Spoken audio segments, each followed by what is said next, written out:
Good evening, everyone. I apologize for the late start. We had a closed session that kind of went over time. I'd like to call to order the City Council Successor Agency to the Redevelopment Agency meeting of May 26, 2015. Would you please stand and join us for the pledge, which will be led by Boy Scout Troop 321.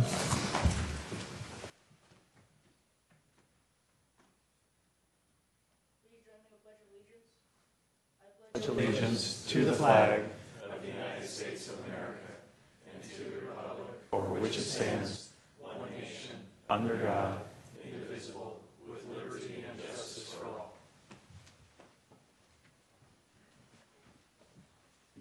Okay, are there any changes to the order of the agenda? No changes from staff this evening, Mr. Mayor. Okay, and it has been pointed out to me that new business item, which one was that, Greg? We can handle that when the item comes up, Mr. Mayor. Okay, all right. There will be a change, but we'll go over it. Are there any, is there a report from closed session? There's no report from closed session, Mr. Mayor. Okay, thank you. Before we go to council communications and announcements, you will notice that we are down 2 council members tonight due to various medical events and injuries. They're not with us tonight, but we're wishing both Matt Crocott and Mark Olbert a speedy recovery and hope that they'll be back for the next meetings. Okay, let's start with Bob. Mr. Mayor, attended the Silicon Valley Clean Water meeting that was held, I guess, last week, Jay, it was last Thursday. And again, discussing the improvements to the sewer plant and the sewer conveyance or the conveyance, should we say, of the water that we have from San Carlos, Belmont, Redwood City, Menlo Park, and Atherton. It's an ongoing project. It basically, a lot of it goes through Redwood City, or a lot physically is going to end up going a lot through, I think, Redwood City more than our city. But it is a joint powers group that we have. Financially, we're doing well in that group. Budget is on track and proceeding. Is there anything else, Jay, that I should add? I think we're pretty much covered on that. I'm trying to think of what other, if I had, I think that's all I have, Mr. Mayor. I'll come back if I have another one. Okay, Cameron? Thank you, Mr. Mayor.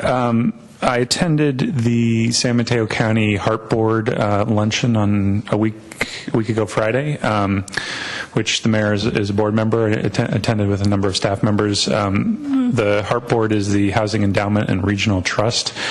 What it does is it provides funding for low-income housing projects, as well as it has a program to help folks finance a down payment. There was a good speaker, talked about the challenges of developing housing in the San Francisco Bay Area and a lot of the just general issues leading to the lack of affordable housing. So there's a lot more to be done there. The city participates every year with helping to finance Heart. So that was a good event. I participated with the rest of my colleagues in Hometown Days. My daughter had a great time, and my son as well, in the Bouncy Castles. I had an opportunity to deliver a proclamation of thanks to Linda Tuchel, congratulating her on her 15 years of organizing Hometown Days. I thought she did a great job. The overall committee did a great job. It was a really fun event. I also gave a proclamation to SCEF, recognizing them for the SCEF Kids Concert, which kicks off Hometown Days at Burton Park, and all of the money that they raise for the community to help support education or music education in the schools. Lastly, Mark and I attended a bond committee meeting last week. This is working on the larger project of preparing a bond for the November ballot to purchase the Black Mountain properties and create a new city park. The main activity in that subcommittee meeting was to go over the next community survey, which is going to go out in a couple weeks, and I think we've got a good survey that's going to get a good reading of the level of support from the public, and I'm very eager to see the results. So that's all I got. All right, thanks, Cameron. I just have a couple of things. Cameron mentioned the Hometown Days. It was nice to attend that, and I did not or have not had the expertise to judge art projects, so they gladly accommodated me and just had me hand out awards. The next most difficult thing I did was to judge the pet parade, which I learned a new meaning of subjective, but it was a great parade, and I knew we had a lot of dogs in town. I'm always amazed that they all show up to this parade. Also, thanks to Cameron for going to the Heart luncheon. I'm the city representative to the Heart Board, and I would have gone, but I got an invitation from Mayor Jim Ruane of San Bruno to attend the first ever Mayor's Council on Pipeline Safety Conference in Philadelphia, and that, given some of our recent issues with PG&E, seemed like a little bit more important to attend, and it was very eye-opening. One of the things I learned is that it's not just us. Virtually every state in the country has gas leaks. Every major city, it is a problem in many major cities. Allentown, Pennsylvania had an explosion about 6 months after San Bruno's, which destroyed 8 houses and killed a few people. And we have some incredibly aging infrastructure. Some of you may know that some of the pipeline that was discovered on our line 147 dated back to 1929. We thought that was old. Apparently in Rhode Island, I believe, there's some pipeline that dates back to when Abraham Lincoln was in Congress. So, 160, 70 years is pretty serious. Anyway, I thought that San Bruno did a great job. Hopefully the conference will be on the West Coast next year. But wherever it is, I've already told Cameron I strongly encourage him to go. I think we need to support San Bruno. I think all the cities of San Mateo County need to support San Bruno because this is an issue that's not going to go away, mostly because people tend not to notice what's in the ground because it's out of sight, out of mind. And so that is something that we're going to be paying a lot more attention to. We've had our issues recently, and it is very eye-opening. And I think that's about it. So with that, we're going to move on. Let's see. Give me a second here. Staff reports. Thank you, Bob. I was looking for my page 1, and all I could find was page 3. So staff comments on city administrative business. Thank you, Mr. Mayor. Just 2 quick comments. One, I wanted to give a quick report on San Carlos's new Inform San Carlos app, which is a tool that our citizens can use to report various issues that they see in the community, potholes, down power lines, maintenance type issues to the city. To date, in the last couple weeks, we've got our app has been downloaded 174 times. We've got about 47 service requests initiated, and 33 have already been completed to date. I also wanted to remind the community and invite everybody to come out and attend the June 6th Black Mountain Properties Open House event. For more information, the details of the times, location, all that, you can visit the city's website, and we'll be doing some direct mail for that event as well. All right. Thank you, Jeff. Okay, moving on to presentations. We're going to have we have a couple of proclamations tonight. I'm going to come around, and I guess you 2 gentlemen must be Corey Hill and Lance Torno. All right. Just wanted to make sure we had the right people.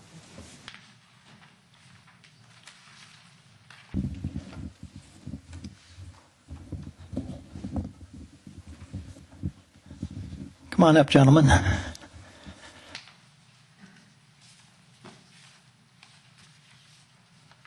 on over here. It's fine. I apologize for those of you who have come to a few of these meetings. I sound like a broken record when I talk about my experience in Boy Scouts. There is a level, I don't remember which is higher. Is it Star or Life? Or I know Eagle's the top. Yeah, I got to Life Scout. I got too old, and I stopped going, and I missed Eagle Scout by 5 5 merit badges. So I am here to tell you that achieving the level of Eagle Scout and Boy Scouts is not easy, and very few do it. I don't know what the percentages are, but every one of those merit badges you see is richly earned because it took a lot of hard work, and I know that a lot of them, some of them I recognize from when I was in Boy Scouts 100 years ago. But I think these gentlemen are really to be congratulated for what is really not an easy accomplishment when you're a youth and still trying to learn the ways of life and go to school and get your studies done and all that. So I think we owe them a big round of applause.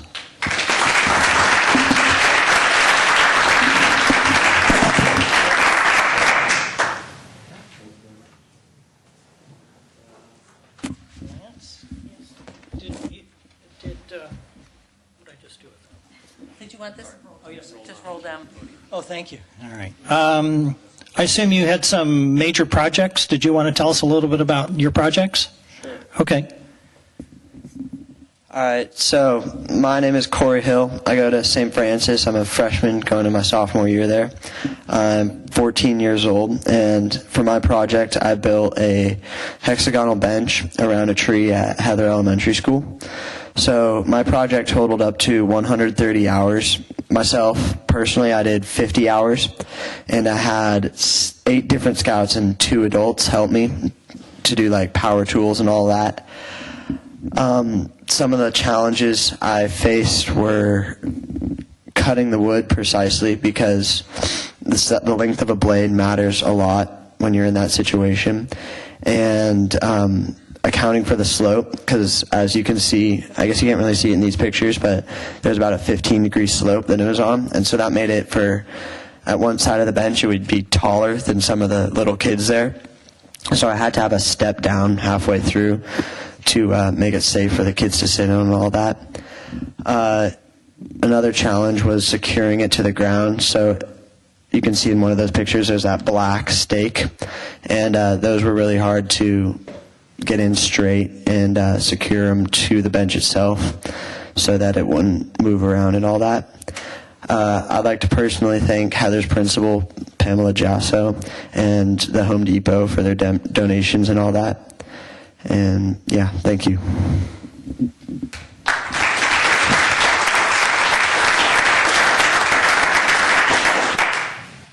Hello everyone, my name is Lance Torno. I am a freshman at Sarah High School, and I'm 14 years old, and for my Eagle project, I helped do maintenance on a park, Rossek Park to be exact, and so there I did various things, as you can see in one of the pictures.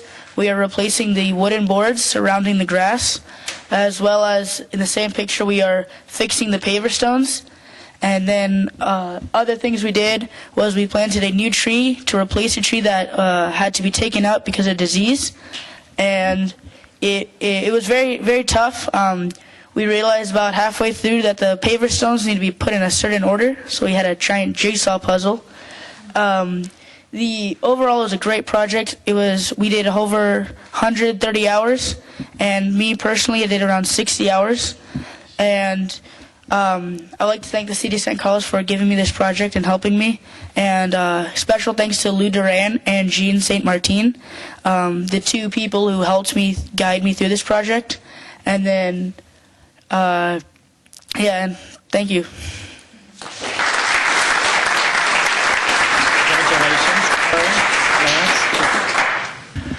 Just looking at those pictures, I now know why I didn't make it to Eagle Scout.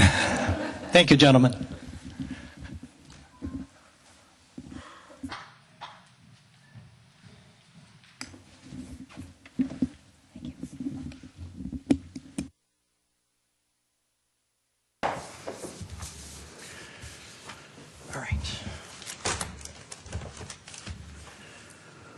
Okay, we're going to move on to public comment now. Public comment is persons wishing to address the city council on matters not on the posted agenda may do so. Each speaker is limited to 2 minutes. If the item you're speaking on is not on the listed agenda, please be advised that the city council may briefly respond to statements made or questions posed as allowed under the Brown Act. The city council's general policy is to refer items to staff for attention or to have the matter placed on a future city council agenda for a more comprehensive action or report and formal public discussion and input at that time. Okay, and we have 2 public comment speaker slips at this time. Paul, do you want to go first? Paul Maginetti? Councilman, thank you for giving me this opportunity to speak. I've received complaints from the neighbors that the shuttles are behaving badly again. These are the shuttles on the east side. They're now on the east side of the Samtrans building. At the time, Samtrans complained that it would be an onerous thing for them to have to move to the west side. However, here's an email here saying that if they moved the shuttles to Belmont, it would be, quote, time neutral or beneficial depending on the specific route.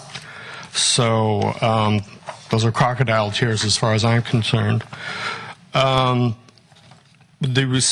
complained to Samtrans, and their response is yes, they would like to see enforcement there as well, and they blame cars from parking in those shuttle areas that doesn't allow them to park there. Who could have foreseen that? Well, I have another email from them from earlier in the year where they're complaining that the cabs were parking on the west side where they were. So they can't even enforce their own rules on their own property, and they're asking the city to enforce these.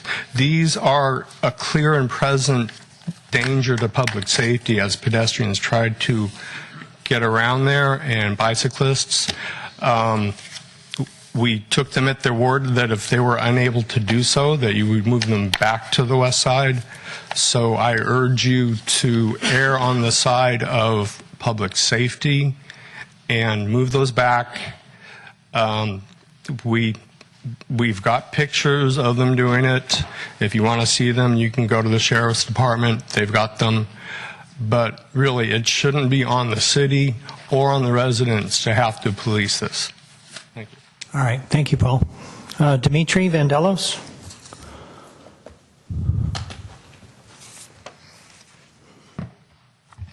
Hi. I'm here to discuss the Praxair toxic site that is a proposed location for a Honda dealership. And I went to a recent planning commission meeting where I presented data that showed that toxics were still on the site, that Praxair had not been doing its semi-annual groundwater monitoring, that the injection technologies that they were using were ineffective, and that other alternative remedial options should be explored immediately. And I was really surprised at, and I have the most recent report that's showing the toxics are all over the site and at levels above 35 feet. Staff at that meeting claimed that there were no toxics higher than 35 feet. And the thing that's important to note here is that it took those toxics a really long time to sink down to get to that level, and they're in the aquifers. So I'm just concerned about the process that we're using, and I'm asking the council to get involved here to make sure that we do due diligence with the Praxair site, the hotel site, and the proposed 100-foot tall commercial project that's planned by our neighborhood. So I'm bringing the County of San Mateo Health System letters, a couple of them in the reports. I'm going to bring them as a part of the public record. And you all received an email complaint that I provided. I hope that you've read it. I'm also in case anyone's email challenged. I brought a printout. And I'm also, unfortunately, because we have, it's not always easy to get the information that we need, I'm requesting a CPRA request regarding the Praxair site and communications between the city. And all the details are in here. It would be very informative for the public to actually understand what's going on. I hope we can start working in a cooperative fashion where we actually remediate these issues. They're very serious. Thank you. Thank you, Dimitri. All right, is there anyone else that would wish to speak during this? This is for any item not on tonight's agenda. I don't have any other speaker slips. Okay. We are now going to move on to approval of the consent calendar. Consent calendar items are items that are considered to be routine and will be enacted in one motion. There will be no separate discussion on these items unless the members of the council, staff, or public request specific items to be removed for separate action. So, you got a motion? I would make a motion, Mr. Mayor, to approve consent calendar items 8A through K. And a second. Okay. And Mr. Mayor, we yes. have an ordinance that's being adopted as part of that. I'll read the ordinance. Adopt Ordinance 1489, an ordinance of the City Council of the City of San Carlos repealing Ordinance 1479 concerning Municipal Code Section 8.10 that establish water conservation measures in time of emergency or drought. Just to add on to that, I just want to make sure everybody understands we are being superseded by state regulations, correct? And that's why we're repealing the local one that we did. Don't want anybody to think that we're not trying to conserve water in this town. So, right. The state regulations are more restrictive than ours. right, they are. Right. Okay. Bristol? Councilmember Grisilli? Yes. Councilmember Johnson? Yes. Mayor Collins? Yes. Okay. Moving on to reports to council. These are updates on key city projects by city department heads and staff and city council subcommittees. They're informational in nature only, and no action will be taken on these items at this meeting. The first item is a report of outreach on potential bond measure to acquire Black Mountain properties. Mr. Mayor, this item I have a conflict of interest because my residence is within 500 feet of the Black Mountain properties. Okay, thank you. Honorable Mayor, members of the council, my name is Elaine Costello. I'm the Special Projects Director, and I'm here to give you a report on the outreach on a potential bond measure to acquire Black Mountain. In January of 2015, at the council's direction, the city launched an outreach program to find out what were the community's desires for new projects and is the community willing to support a bond measure to cover the costs of new projects. The purchase, thank you. The purchase and preservation of Black Mountain emerged as a high priority.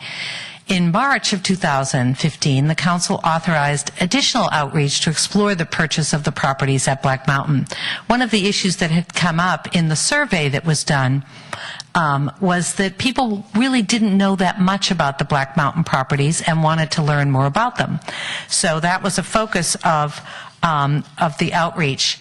And since that time, there has been extensive outreach done by the city, which will continue on into July, to allow the community opportunities to learn more about the Black Mountain properties and to provide input to the council prior to your making a decision in July whether to move forward with a bond measure. We had a number of events. We had 2 community previews on the site that were attended by over 400 people. The Saturday morning event was attended by over 350 people, which was quite a really amazing turnout. We've had presentations at 14 community groups and the city commissions and booths at Hot Harvest Nights, Hometown Days, and we're going to be going to San Carlos Airport Day. So there's been a real effort to be out there talking to people about what's going on.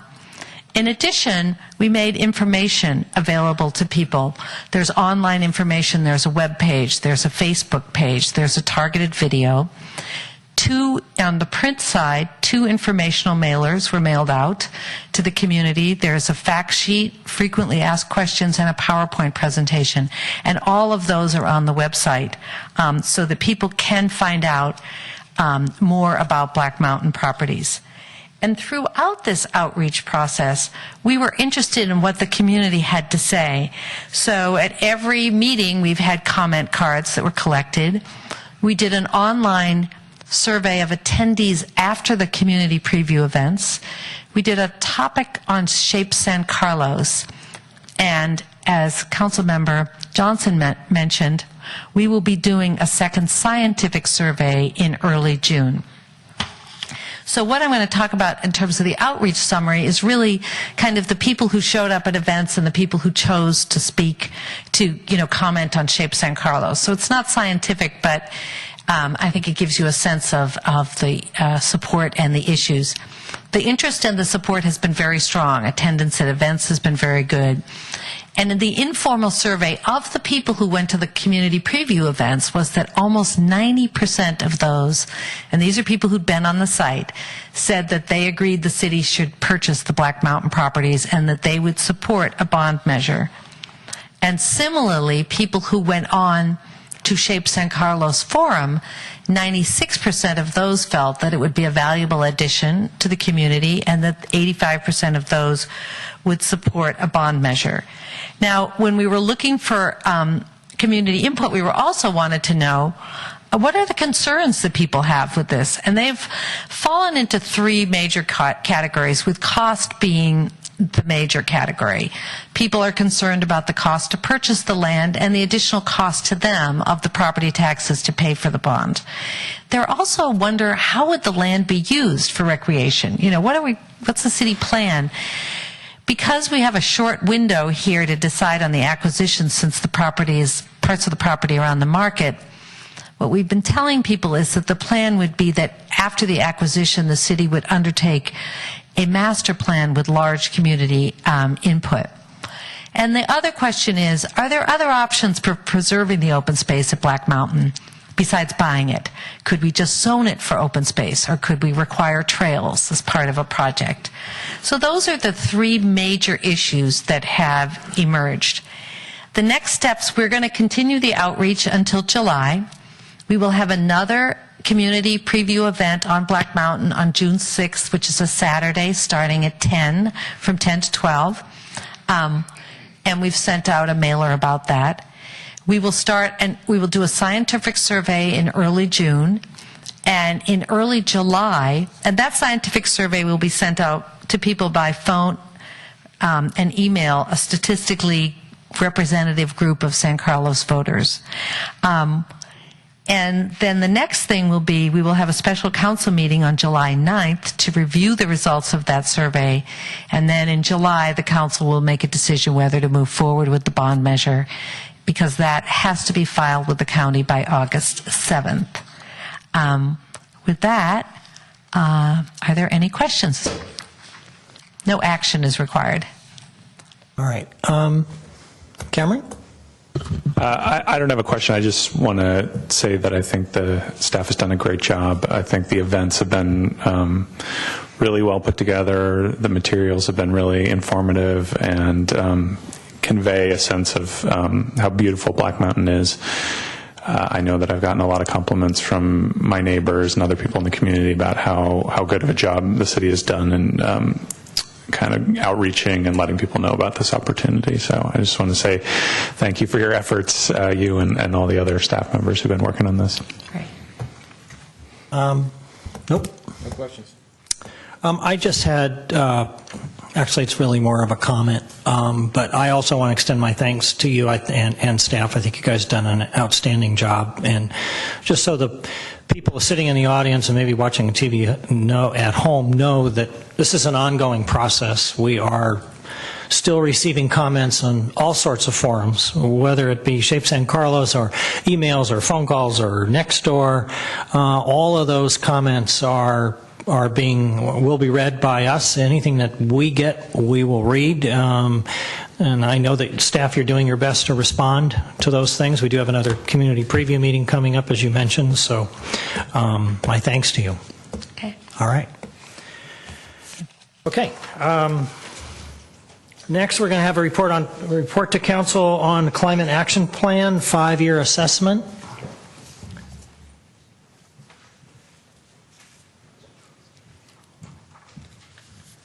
This is 9B. Good evening, Honorable Mayor, council members. My name is Tara Peterson, the assistant to the city manager, and I'm just going to briefly talk a little bit about the Climate Action Plan before I introduce the representatives from PMC who will talk more in detail. The city's Climate Action Plan was originally adopted in 2009, and as part of that process, there was an idea to update it every 5 years. So when the council adopted the budget for 2014-2016, some funds were set aside to do the update. But at that time, council made it clear that they wanted staff to spend as much time and resources on implementing the various climate action measures rather than spending a lot of time on planning. And with that, I worked with PMC, which is the consultant who did the original Climate Action Plan back in 2009, and together we've developed a 5-year assessment. So I'd like to introduce Jennifer Venema with PMC, who will provide more details on this.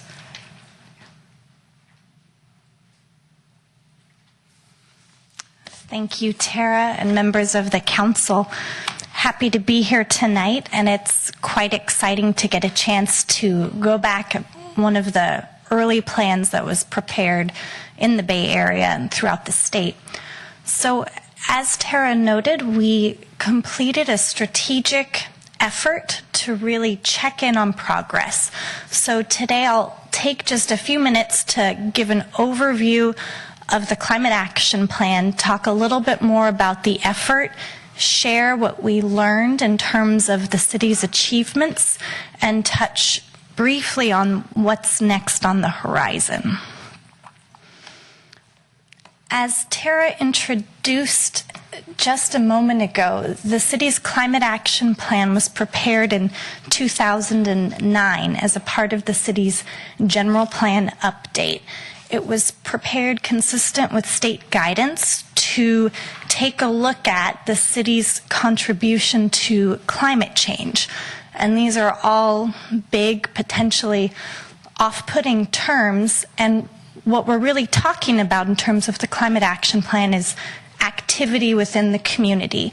So it's an analysis of the use of energy, of trips. When we look at that activity, we take a step back to see where we are and understand where we're going, and then we provide a series of strategies to achieve some very specific reduction targets in line with state guidance.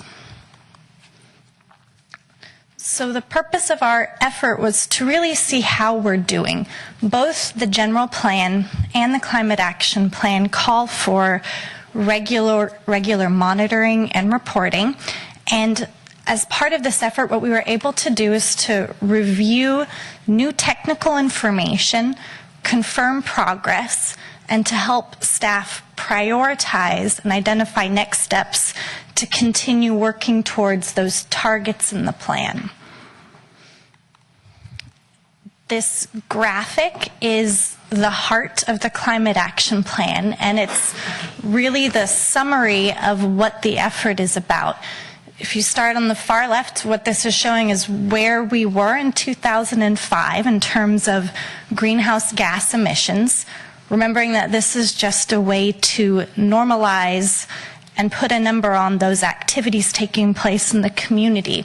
We use established methods to look at going out through 2030, where we expect our emissions to be. The red line shows the potential worst-case scenario growth. And what we next do is we look at what the state's doing and what we've done locally to ratchet down and understand how we can work towards those targets, which is shown in the in the blue line there. The great news is that to date, what we have seen is that the city we've exceeded the 2020 targets established in the Climate Action Plan, and we continue to make good progress towards post-2020 targets. We're achieving these reductions in greenhouse gas emissions in a couple of ways.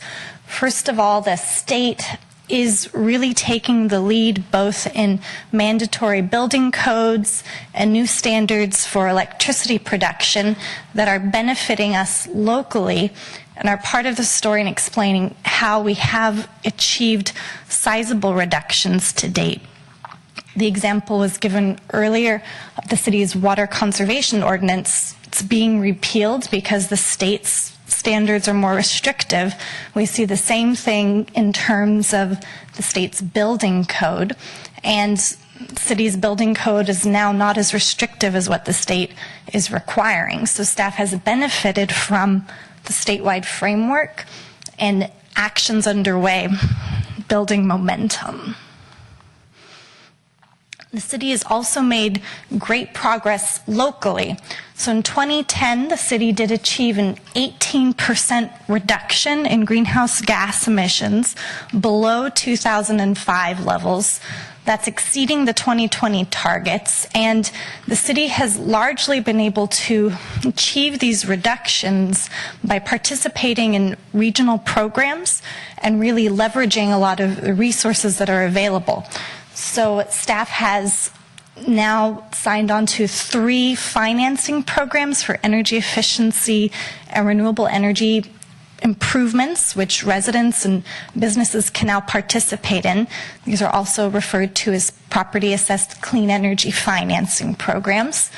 The city is also one of 3 selected pilot cities where PG&E is rolling out a new program to provide customized, targeted energy efficiency information and support to residents throughout the city. And we also see the city's success in implementing adopted policy and code with examples such as the Transit Village project, where there is now new compact land uses that will be going in, where there's an integration of housing and transit options. On top of all of this, the city has achieved recognition at the statewide level from the Institute of Local Governments, just last year receiving a Beacon Award for sustainability practices. All of this is being implemented via very creative and effective methods by staff, and is part of why we have seen these reductions. The second part of the story is that we are also continuing to witness ongoing declines in energy use and waste reduction throughout the community. These are reductions that we can't attribute to any one of those programs I just mentioned, but we have seen overall nearly a 30% reduction in non-residential energy use since the baseline year. We've also seen nearly a 30% reduction in waste. So part of this gives us certainty that we're making continued progress, not just to the 2020 targets, we've already passed those, but that we're continuing to move towards what the Climate Action Plan has outlined for 2030. In order to sustain progress and continue this momentum, city staff will continue with the approach of monitoring and implementing the Climate Action Plan at Council's direction, focusing on implementation. And as part of the assessment effort, based on the new technical information we had and review of measures with staff, we have provided updated guidance to help guide near-term steps for implementation, and also a recognition that state guidance continues to evolve and that the city should continue to monitor its contribution towards the statewide reductions for post-2020 targets. And with that, it brings us to the close of the presentation, and just a quick note that staff has committed to continue completing annual reports to Council on the Climate Action Plan, and is committed to coming back with budget needs as part of the annual budgeting process, and will continue to monitor long-term guidance from the state. And with that, I'm happy to take any questions from the council. All right. Thank you, Jennifer, and thank you as well, Tara. Cameron? Thanks, Jennifer, for your presentation. It's great to hear, first of all, that San Carlos has already exceeded its 2020 target in terms of greenhouse gas reductions. What I wanted to ask, however, is in reading through the very lengthy and informative memo, it looks like the biggest delta is from the transportation sector. I mean, you talk about that, transportation makes up somewhere between 1/2 and 2/3 of all of the greenhouse gas emissions that occur within the city limits. And you show a reduction from 2005 to 2010 of about 50,000 tons. Given that that's the biggest source of the delta, is there any specific city policy that you can see that was directly attributable to driving down greenhouse gas emissions from cars, or is this just a natural trend of people either reducing the amount of car miles they're driving or upgrading to kind of more fuel-efficient vehicles? Transportation is a tricky sector. There are a lot of factors, as you noted. The easy answer is that I don't think there's any one specific city program or regulation that can explain those reductions. We do see the greatest variation in transportation, and that is one sector that since 2010, I believe it actually started to increase again. There was no sustained reductions. So that's a sector where the city has limited control over those trips that end or begin here. And we do see the impact of city codes, as I mentioned, on transit-oriented development. We're seeing evidence of groundbreaking projects that will help to reverse the trend. That is one of the more challenging sectors. The city is aware of efforts between Samtrans and potentially other local partners to try and expand shuttles. So that's an area where staff continues to investigate and coordinate. And do you take into account the section of Highway 101 that essentially that transits through the city boundaries? And do you count all the greenhouse gas emissions? Because it seems to me that's a huge potential source of greenhouse gas emissions over which the city is on a state highway moving through city limits. It seems as though the city could do very little to have an impact on that. Yeah, that's a good question. The inventory on which the Climate Action Plan was prepared was originally developed by ICLEI, and in coordination with the General Plan Update, we did review transportation numbers, but this was back in 2009. So I do believe that it most likely does potentially account for those trips on the highway. I would need to confirm that, but it is a large source of emissions and shows part of the challenge in the transportation sector. To put it mildly.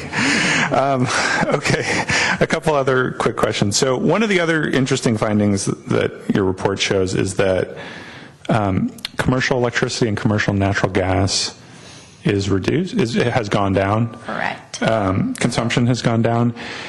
What do you attribute that to? Is that due to the economy? Is it due to the change of the businesses, or do you think that businesses themselves are adopting energy efficient technology, solar, et cetera? It seems to me, just looking at the numbers, unlikely that the gains that you're seeing would be completely attributable to upgrading technology, but who knows? There's a mix of factors. We did pull indicators from a variety of sources from 2005 through 2013. What we did see is that while the non-residential energy use dropped, other economic indicators were rising. So we did have confidence that the drop in non-residential energy use was not merely reflective of the recession, and instead it did seem to reflect the ongoing efficiencies in behavior in addition to other improvements that, again, we get data from PG&E on program participation, not enough to help us account for every kilowatt hour, but there was enough of a spread of the data to show that these reductions have been continual. Okay. You guys write climate action plans for lots of other cities, is that right? So how does 18% stack up relative to other cities in the Bay Area? 18% is a pretty good reduction. We do see reductions for many communities in 2010 due to the recession, but in the communities we've worked in, we've been very careful to look beyond 2010, and it's a notable achievement. That's great to hear. So then the other key finding, and it's in that, can you go back to that graph that you showed, the line graph? Here. That you called the key of the plan. So we're ahead of schedule, but we're unlikely to, according to the projections that you have, hit our target for 2030. Could you briefly summarize, kind of at a high level, why you think that is? I think part of the challenge here is that we are left with the industry approach that calls for the worst case scenario by 2030, while also showing the honest, most aggressive target that's on the books for 2030. I think that's the crux of the matter, and this assumes full general plan build out, but the state has already exceeded some of our assumptions. For instance, in terms of the renewables portfolio standard, this does not show ongoing improvement beyond 33%. So what this isn't capturing is what we know now is likely to be achieved at the state level through other programs and regulations. So there's. So to summarize, sorry, I had a little trouble following there. This assumes that the state's not going to do anything, but the state is in fact enacting policies that are likely to have a positive impact. This is assuming what we knew in 2009, and it's assuming full city growth. But we know now the state's picking up more action than we had originally expected. So given not what you're required by law to project, but what you as a professional think, do you think that we as a city are likely to hit the target by 2030? It's challenging to say, and I think the first step would be to confirm that the growth forecast is accurate. This assumes a pretty sizable increase in jobs. I don't have the numbers in front of me right here. I think it's very likely, as we've seen, the city will continue to reduce emissions, but in terms of where we will be in 2030, I think it would take a look at the numbers. And sorry, so this will be my last question. So given that, you've talked about there are lots of things outside of our control, hundreds of thousands of cars passing on Highway 101, huge state policies regarding electricity generation, building codes, so forth and so on. So for a small city that's staffed, with less than 100 employees, from your perspective, what are some of the most effective things, given that we don't have a huge capacity to implement these kind of policies? We kind of have to pick, a few that we think are going to be most effective. Where would you put your time, effort, and resources? I think captured in the successes we've seen so far, it's always useful to focus on both the energy and the waste sectors. That seems to be where you have the quickest turnaround and the greatest potential reductions. So to build on what the city's achieved so far. Okay. All right. Thank you. All right. Thanks, Cameron. Jennifer, thank you. I just have a couple questions. Whenever I read these things, and this is kind of I think this is my fourth go around. I'm always really impressed at our annual report. We're always doing really well. And then I get emails, and I get memos and things that say we're not doing very well. And I'm just. I guess my question is, how much of this is under our control? I mean, and I'm sorry, Suzanne, not to steal your thunder, but she brings up some good points that, we need to, we're legally required to, to commit funding to capital implementation, and that, we need to revise our general plan, EIR, and all that.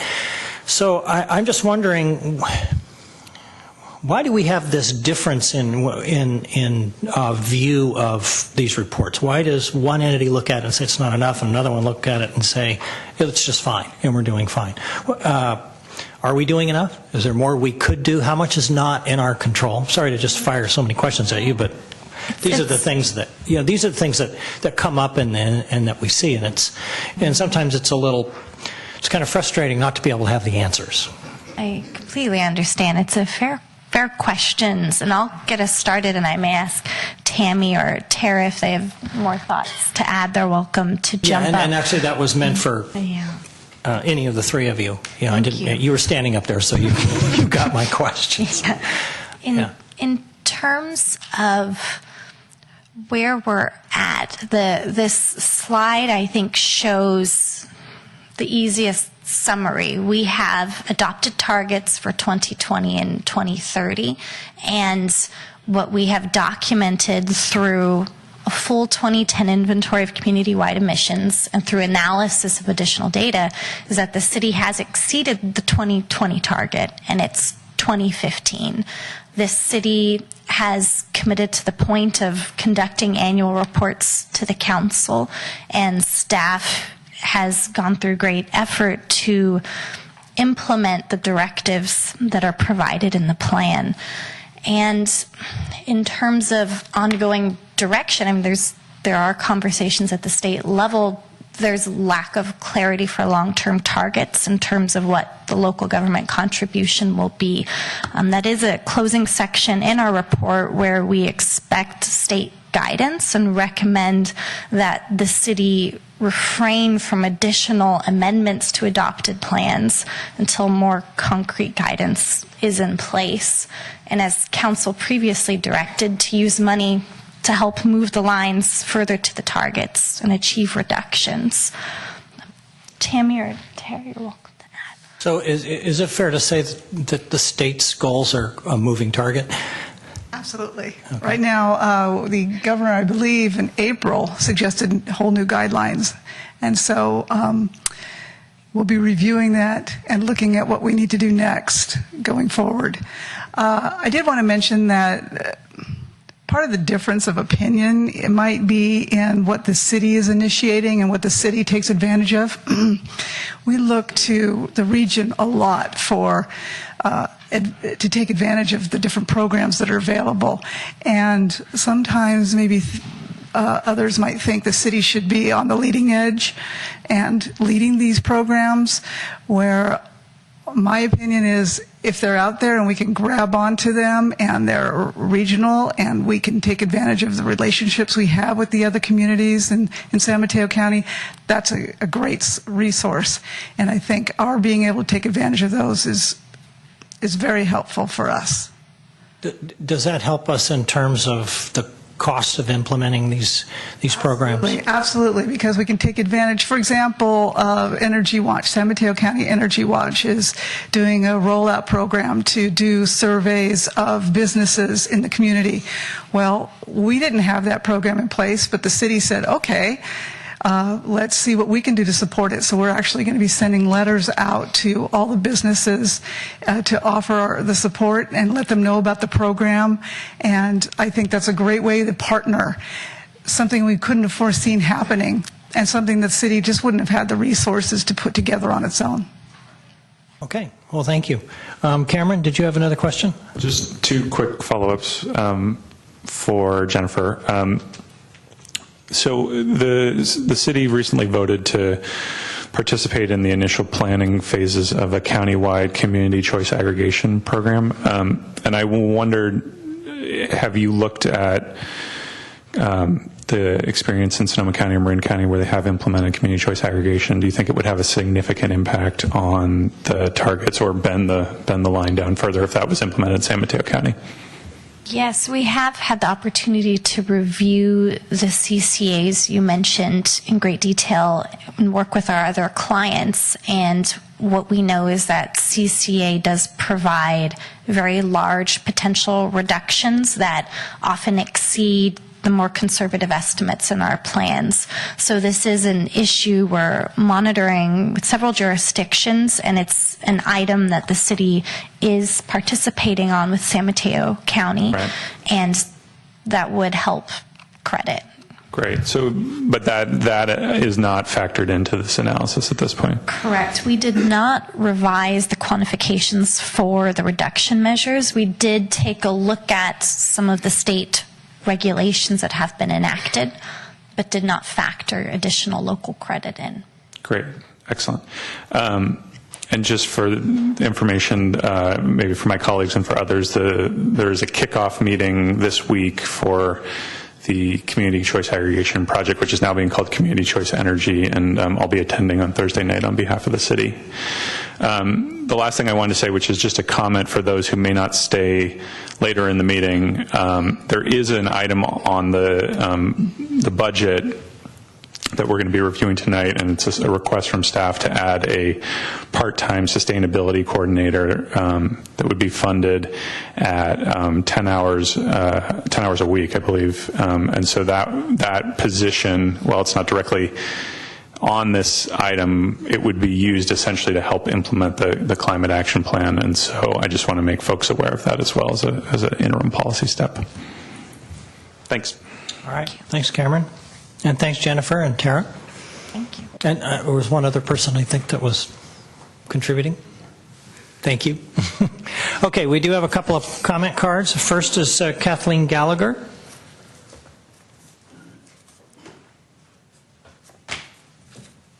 Good evening. Kathleen Gallagher, 1777 Elizabeth Street.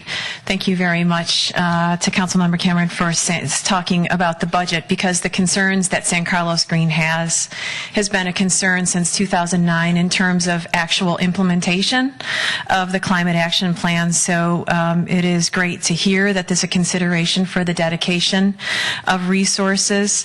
San Carlos Green has been watching very closely since 2009 climate action plan implementation.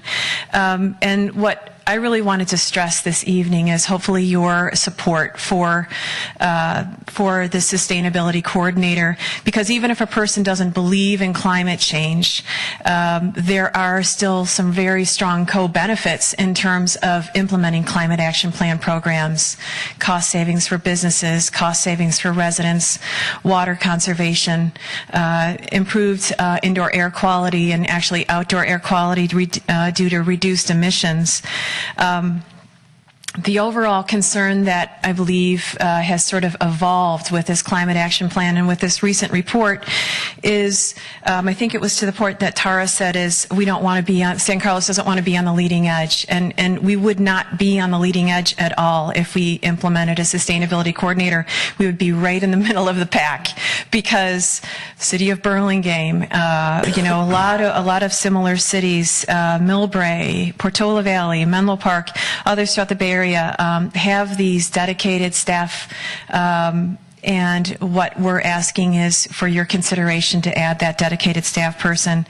Very quickly, San Carlos has $1.5 million in franchise fees from the Shoreway Environmental Center, from the Material Recovery Facility, the transfer station, and we would ask that a portion of those fees be considered for the sustainability coordinator. A potential next step is an ad hoc committee to review the model of what other cities have done, the best way to use these resources. There's a lot of excellent models out there. So I thank you for your consideration, and I hope that we can get that sustainability coordinator. Thanks. Great. Thanks, Kathleen. Next speaker is Suzanne Emerson.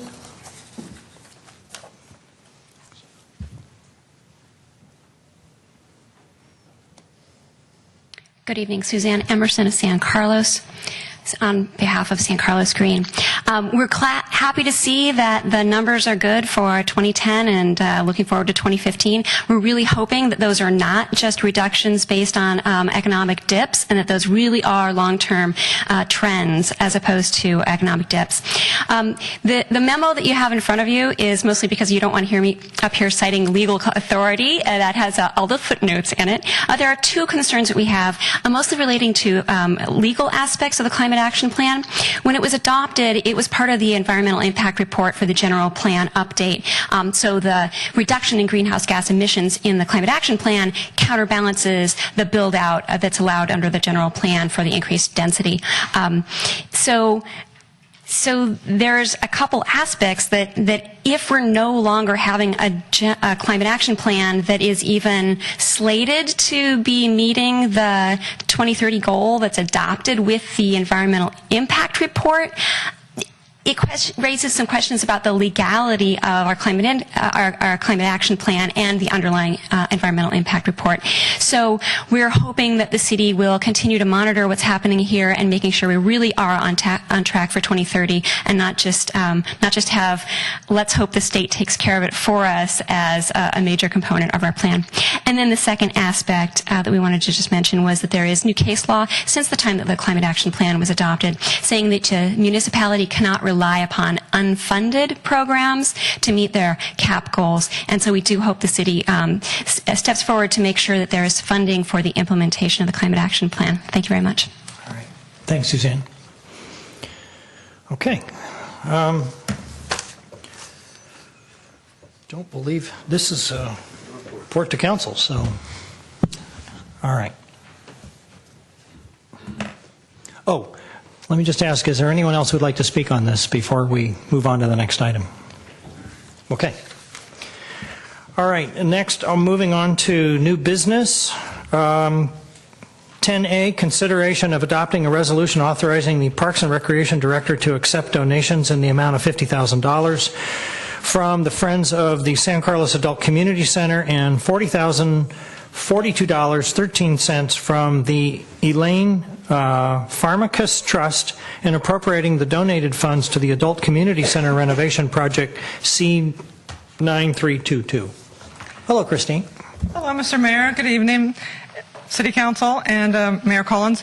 Christine Boland, Parks and Recreation Director. The action before you this evening is the best item on the agenda, in my opinion. It's authorizing acceptance of the donations totaling the amount you just mentioned, $90,042.13, and appropriating the funds to the Adult Center project. I would like to take this opportunity to talk about the donors. I have one slide for you this evening. Quickly taking them in reverse order. The Elaine Pharmacus Trust, we were delighted last year with the news that a former patron, a Belmont resident actually, and former patron of the Adult Community Center, Elaine Pharmacus, left a gracious donation of $40,042 to the center. And we were able to spend it in whatever capacity we wished. And the only caveat was that we report back to her niece on how it was spent. So we knew this project was coming forward, and we held the funds waiting for the project. The second donor is a gracious donation of $50,000 from the Friends of the San Carlos Adult Community Center. Just a few words on what they did to earn this money. The Friends have held crab feeds, annual crab feeds, and other fundraisers over the last few years. They make an annual appeal to their memberships for donations for things like this and to keep the programming running. They also fund the entertainment every month at their monthly luncheon. So they have to basically run out and beat the bushes in town and bring in the funds to be able to donate to great projects like this. Mr. Mayor, at this time I'd like to ask President Patty Brown of the San Carlos Friends of the Adult Center to come forward with her entourage. She's got a little ceremonial gift for you. Patty?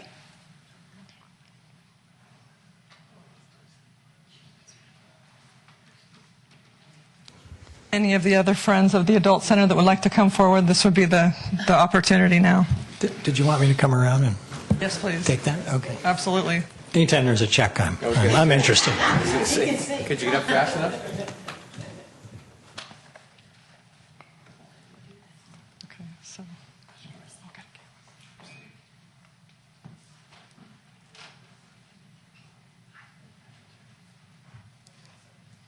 Patty?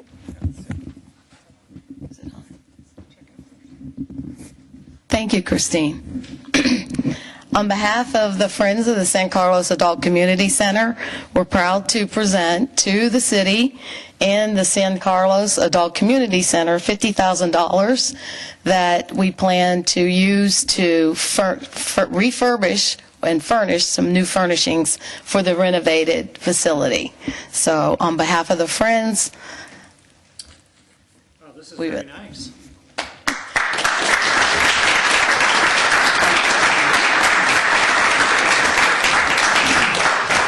Thank you, Patty. And Judy and Ron. I always like big checks. This is great. I would like to say that I've been a member of various community organizations, most recently Kiwanis Club, and I've been on boards of charitable organizations.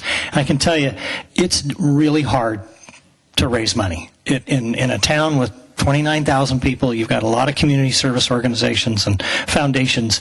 It's very difficult to raise money. I was once on the Educational Foundation, one of the original members, and our goal was to raise $5,000, and we failed. So to raise 10 times that much is very impressive. I think the board deserves a great amount of credit for their efforts. So thank you all very much. Gentlemen, you want to come over? They want all of us in the picture. you do. And Christine. I should give this.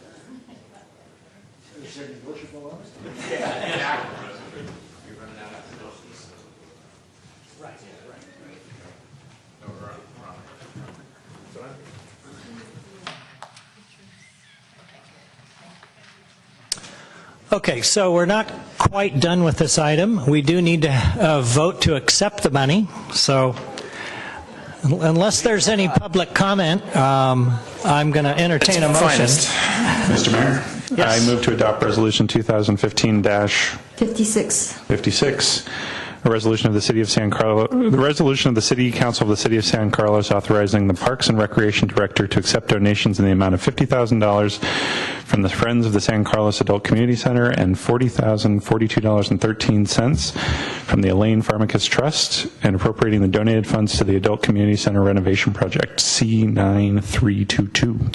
Second. Okay. Any discussion? Seeing none. Crystal? Councilmember Grisilli? Yes. Councilmember Johnson? Yes. Mayor Collins? Yes. Okay. Thank you very much. All right. Beautiful. All right. Good job. All right. We're going to move on to new business item 10B. This is actually a public hearing. This is consideration of a resolution adopting the mitigation monitoring and reporting program and introduce ordinance approving the Wheeler Plaza planned development plan and related zoning map amendment to rezone the project site from mixed-use downtown core MU-DC zoning district to planned development PD zoning district at Wheeler Plaza, 1245 San Carlos Avenue, 1249 to 1265 San Carlos Avenue, and 657 Walnut Street. Al Savay. Good evening, Honorable Mayor, members of the City Council. So for this evening, what we thought we would do is provide you with a little bit of background to bring you back up to speed on where the project has been and where it is today. We'll have the architect, Jessica Music, talk to you about the architectural design. We'll have John McMorrow, the developer and our partner with Silverstone Communities, talk about the construction parking plan. And then Lisa Costas Sanders, our principal planner, will talk about the entitlements. In terms of the history of the project goes back even before 2000. You can see we started 2000 on the screen there. There was a Citizens Advisory Committee that was formed back in the late 90s by the City Council, and at that time when the Citizens Advisory Committee put together a parking study for the downtown, they had suggested that the city consider a mixed-use development project at the Wheeler Plaza site, and that public parking be a component of that. That turned out to be an idea that got momentum, and the city began purchasing properties as early as 2000. Back then, we had a redevelopment agency, and the city began using those funds to acquire properties. We also got the partnership going with Silverstone Communities, who we selected through a competitive process. We had a number of community meetings. Even before we put pencil to paper, before there was a design for Wheeler Plaza at all, we went to the community and asked folks, well, if there was to be a development here, what would you like to see in it? And we believe that the things that the community has asked for have been designed into the project. Again, number of community meetings at every step of the way. We wanted to make sure the community was informed and that we got feedback. An EIR was approved back in earlier in 2012, and most recently the Planning Commission reviewed this project and has a recommendation to you to approve the project in a 5-0 vote this evening. These are some early images of Wheeler Plaza. It looks a little bit different today, but you'll see that some of the forms and the scale massing is the same. Just to go back a little bit and give you a little bit of orientation, this is the downtown core. So that red line represents the historic downtown core of San Carlos. And you'll see Wheeler Plaza at the lower left-hand corner of the screen there. And it's been a city parking lot for many, many years. And you'll see where it is located in the downtown near the Caltrain Depot, just a stone's throw from the Caltrain Depot, where you can catch the train or other commuter services down to San Jose up to San Francisco. It's also just a stone's throw from City Hall and the library, and it's right in the heart of our downtown.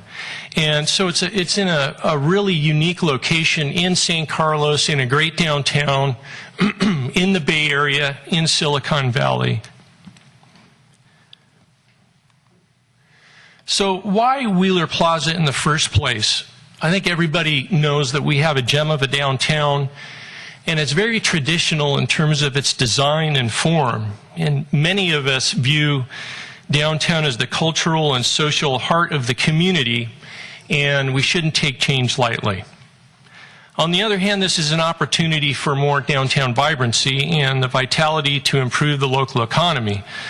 It's a unique catalyst opportunity for the continuing success and resiliency of downtown, and I think an opportunity to challenge ourselves to do better. It would mean more downtown housing, new and improved retail space, a gathering area, and more parking.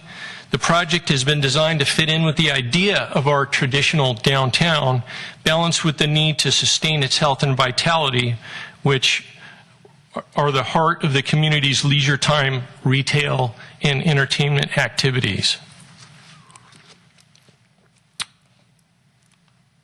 So let's drill down a little bit, take a little bit of a closer look at Wheeler Plaza. The blue area, the blue line there, represents the outline of the plan area. And those boxes, those colored boxes in there, represent parcels on the left that we have purchased over the years. The two yellow boxes, for instance, at the lower part of the screen, were purchased with redevelopment agency dollars, as were the other two red boxes at the left-hand corner of the screen. The one at the top of the screen on Laurel Street there is the old Foodville building, and the one below it, we call it the Furniture Building. And so those four pieces were assembled over the years using redevelopment agency dollars. They were purchased with two sets of funds from the redevelopment agency. The ones in yellow, when the redevelopment agencies were dissolved in the state of California a few years ago, basically the state of California said that all the cities in the state have to sell the properties that they purchased with redevelopment dollars. However, we'll let you have the ones that you purchased with city housing dollars or for a future housing asset. So that's what they told us. They said, you can keep those two in the yellow, but with the other two, you're going to have to sell those. And we said to the state that that's a huge problem for this project. Basically, it will kill the project. We need at least, for instance, that furniture site to make it a rectangular site. We need the other site at Foodville to meet some of the objectives that were set forth by the community and for some other needs that we had. So we went back and forth with the state and talked to him for a long time. And finally, we talked to him for so long, they said, okay, well, I'll tell you what. If you can get all the taxing agencies in the county to agree and get all their boards to sign resolutions that they're in agreement that you can use these parcels in the development and they think it's a good idea, we'll let you keep them. And I think they did that because they didn't think that we could do it. But what we did, we said, okay, we rolled up our sleeves and we went to these, you see 16 agencies there, plus the city of San Carlos, of course. We went to every one of those agencies and explained the Wheeler Plaza project to them. And when we explained it to them, they got it. And they felt like, well, we should be a partner in this project as it benefits everybody. It rises all of us up together. Why are they in support? Well, it does make financial sense. Basically, if we would have sold the property maybe $4 or $5 million versus a much larger share of the revenue as Wheeler Plaza goes forward over the years. So near-term versus long-term benefit.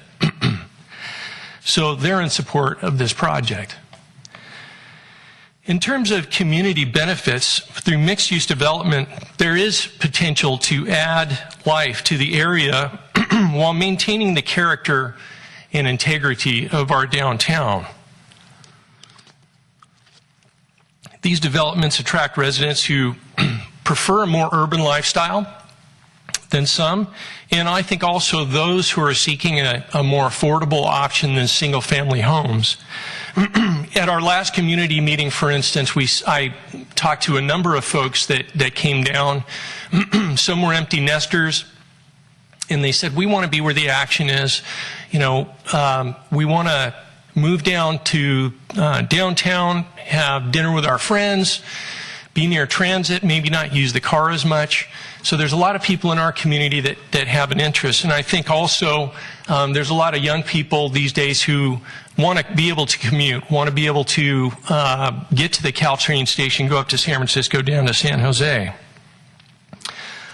This kind of development also offers renewed vibrancy for our downtown and the retailers who benefit from having this active customer base, and all within walking distance of our restaurants and services and groceries.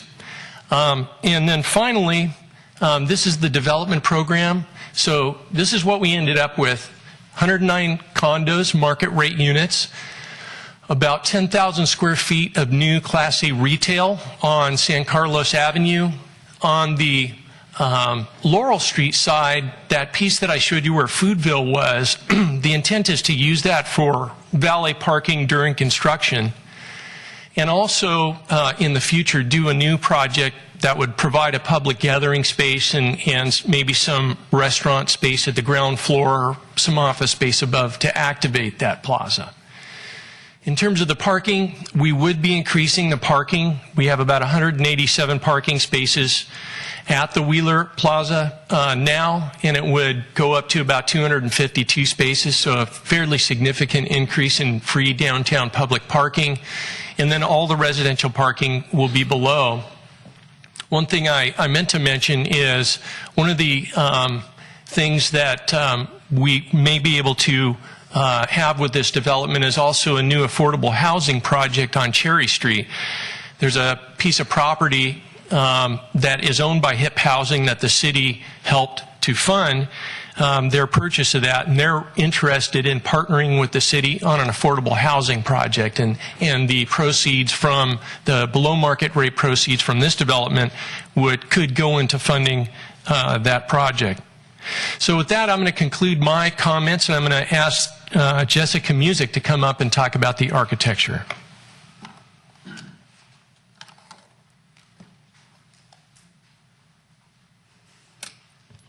Good evening, Mayor and Commissioners. My name is Jessica Music, and I'm with KTGY. Al did a great job kind of going through the project history and the setup, and it's my pleasure tonight to present a little bit more information on the site design and the actual architecture. So this is the project site. This shows the boundaries kind of bound by San Carlos Avenue and Walnut, with fingers stretching out to Laurel Street and Cherry. This is a little closer view of the site, and also this slide emphasizes the main components of the project. The 252 public parking stall garage that Al described, as well as the 10,000 square feet of retail along San Carlos. Also featured is the lobby that residents can access off of Walnut, as well as kind of the future redevelopment site and City Plaza that stretches along the backside out onto Laurel. That 10,000 square feet of retail space is accessed off of San Carlos. There's really two entry points, with the primary being San Carlos and actually a secondary being off of an arcade that runs between the retail space and the parking structure. This slide emphasizes the entry points to the residential lobby directly off of Walnut, as well as off of a small pedestrian plaza space on Walnut between the lobby and the arcade running behind the retail space. There's multiple points of pedestrian connection on the site. The primary spine for pedestrian circulation actually occurs behind that retail space, and it connects Walnut out onto Laurel Street.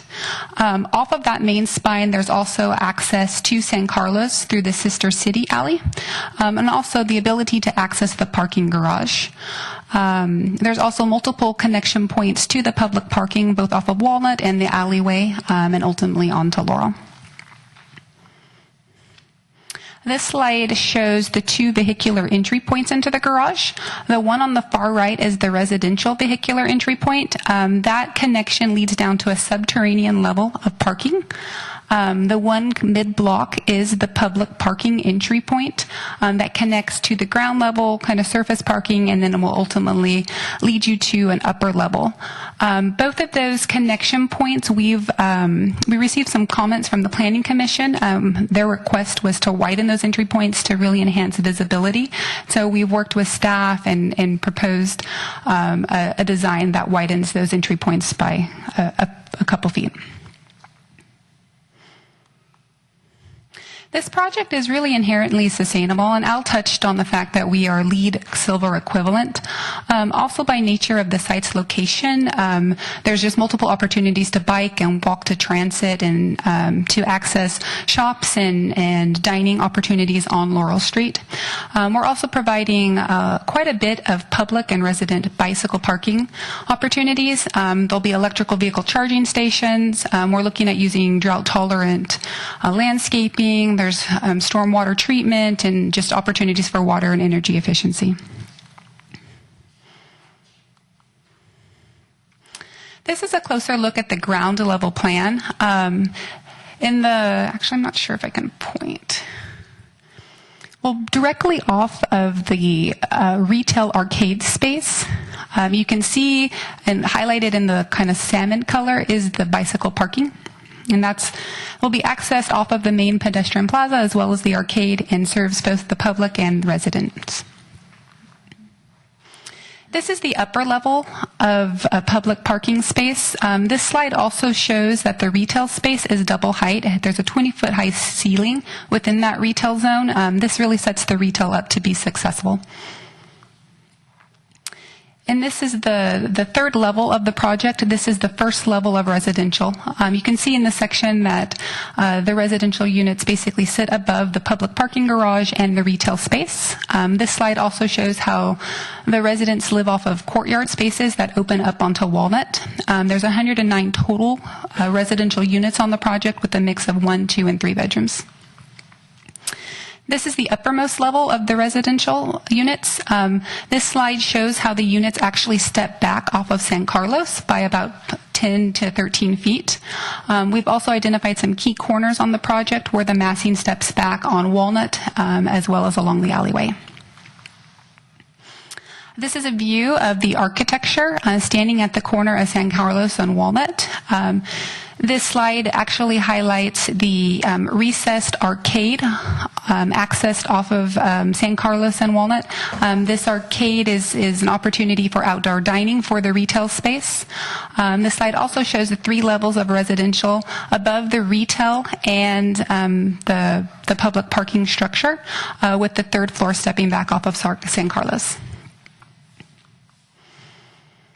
This slide is looking further down Walnut. You can see in this slide how the massing starts to break away and the courtyards start to reveal themselves at the street edges. This slide also shows the residential lobby and gives a closer shot of the pedestrian plaza off of Walnut, as well as the arcade that runs behind the retail, between the retail and that plaza space. This is a close-up view of some of the materials used on the project and kind of showing the high quality use of stone and clay roofing tiles, dark window, smooth stucco, decorative awnings. This is a blow-up shot of the pedestrian plaza off of Walnut Street. This view also shows the connection, the arcade connection that runs behind the retail space and the plaza and parking structure. This is a view actually standing with your back to Laurel. To your left would be the future public plaza space. This is looking back towards that arcade that runs between the garage and the retail. This is as equally an important facade to the building as San Carlos and Walnut are. And we've really worked with staff and the applicant to enhance the architecture in this zone, to use premium materials and really emphasize this connection in that arcade. This is a view standing along San Carlos. This gives you a perspective looking down the Sister City Lane back toward the alleyway. It also shows the strong retail base along Walnut and emphasizes the quality and the premium materials that I described earlier. This is a close-up view of those parking entry points that I described, and at the request of the Planning Commission, we worked with staff to widen those areas in order to increase visibility from cars pulling out of the garage and widen up that entryway. With that, I'll turn the presentation over to John.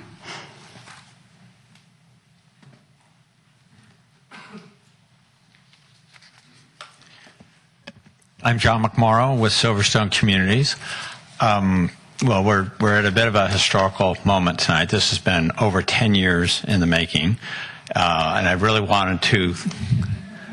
I had here when it started, John. Yeah. I've been here 6. But I really wanted to thank staff. They have just been phenomenal throughout this process, and I think Al really kind of understated how incredible the staff was in getting this process and this project through the RDA and through the state. I don't know of another community that was able to do what they did. It was phenomenal. I'd also like to thank the council members and the planning commissioners for all of them giving their time to meet with me, go through the project, and help shape where it is today. And this has been a while. I think I'd be remiss to not thank Omar Ahmad and our mayors, Randy Royce. They were involved in the very beginning. They were advocates when we came on board and really helped us get this project to be the great project it is for the city today. So with that, I'm going to just walk through the timeline a bit and what we're going to do with the parking during the interim, because it's important to us that we make sure that the convenient parking that's there now is maintained during construction. We know that's going to be rough for the retailers, but we want to make it actually a positive if there's any way possible for us to do that. And the way we are going to do it is about this time next year, we're going to have Foodville will be demolished, and that will be repaved and restriped, and that will be our primary point at this point for valet parking. How do I switch? Oh. Once that's completely set up, we will then take down the Wheeler Plaza parking that's there now, fence it off, and begin construction. We want to make sure that we have our valet program set up properly to be able to accommodate the number of cars. So we had a consultant go out and sit there for 3 days and measure all the cars that come in and out and when the peak time is. And as you guys probably would have guessed, the peak time is at lunch when all 187 spaces are taken in Wheeler Plaza. So we have designed our valet program to make sure we can accommodate at least that. The primary point is, as I've said, at the Foodville site. At that juncture, we're going to be able to park 54 spaces with valet parking. The secondary spot is at the Samtrans garage, just up the street. The upper level of that is primarily unused, and with valet parking, we believe we're going to be able to achieve some 108 spaces in that location. And then the third location is along El Camino Real at the railroad right-of-way. And that location that's shown in red may slide down a little bit if the Transit Village is going in at the same time, but we'll be able to get right-of-way there for some 140 cars. This also will be where the construction parking is located, and we will be shuttling the construction parking from this location. Sorry, John, sorry, the disembodied voiceover. Can we pause just for a moment because our quorum just left the room? I was on a roll. So I know you were. I apologize.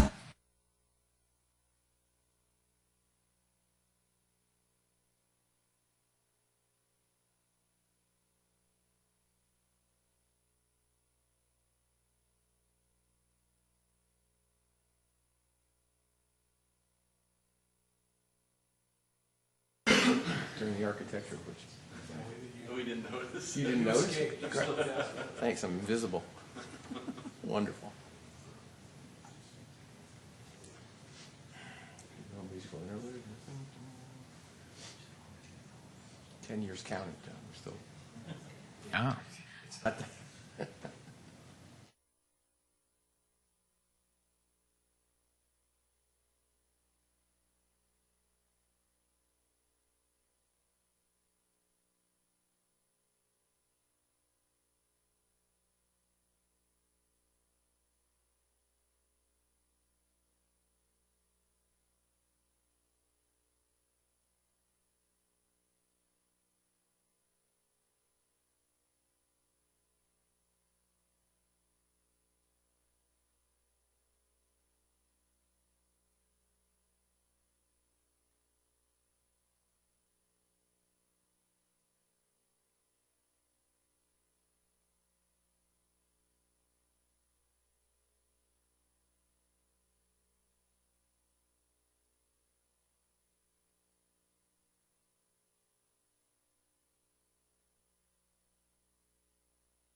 All right. He's still talking. You had to stop because you left a quorum. Oh, I apologize. I just No, that- I thought you were just continuing your narrative, and He was, but the city attorney made us stop. oh, I apologize. So, not used to just having three of us here. So in this location, we'll be able to park 140 spaces. And if you then do the math, the requirement that we're looking for is to replace 187 spaces. We'll be able to get 54, 108, 140, that's 302, so we'll have some excess capacity there. A couple of things that are important is, we have hot harvest nights, and those will be in the evening. In the evening, the Samtrans garage will be able to have more capacity because that's during the day used as an office site, and we'll be able to park more cars there. One correction I do want to make in the report is our valet program won't end at 5 o'clock during the day. It really needs to continue on, and it will, into the evening. As we get going, we'll figure out if it's stopping at 11, 12, we'll figure out when that point is when people can park in the 54 spaces, but it will not end at 5 o'clock. And if you have any questions on that, I'm available. Okay. Oh, one other thing. I'm sorry. We wanted to also make sure that, we've got the cars being picked up, that when people come to get their cars, that we're state of the art. So we have a kiosk set up on Laurel, but it's possible that it's going to be more advantageous to have kiosks down Laurel. We have the opportunity to do that. It's a very flexible system. If we need to have a kiosk on San Carlos, we can do that, because all those retail spaces that are currently in front of hole-in-one liquors and such, they will become available because that retail is going to be torn down during construction. And you can side park there, be out of traffic, and safely have a kiosk there as well.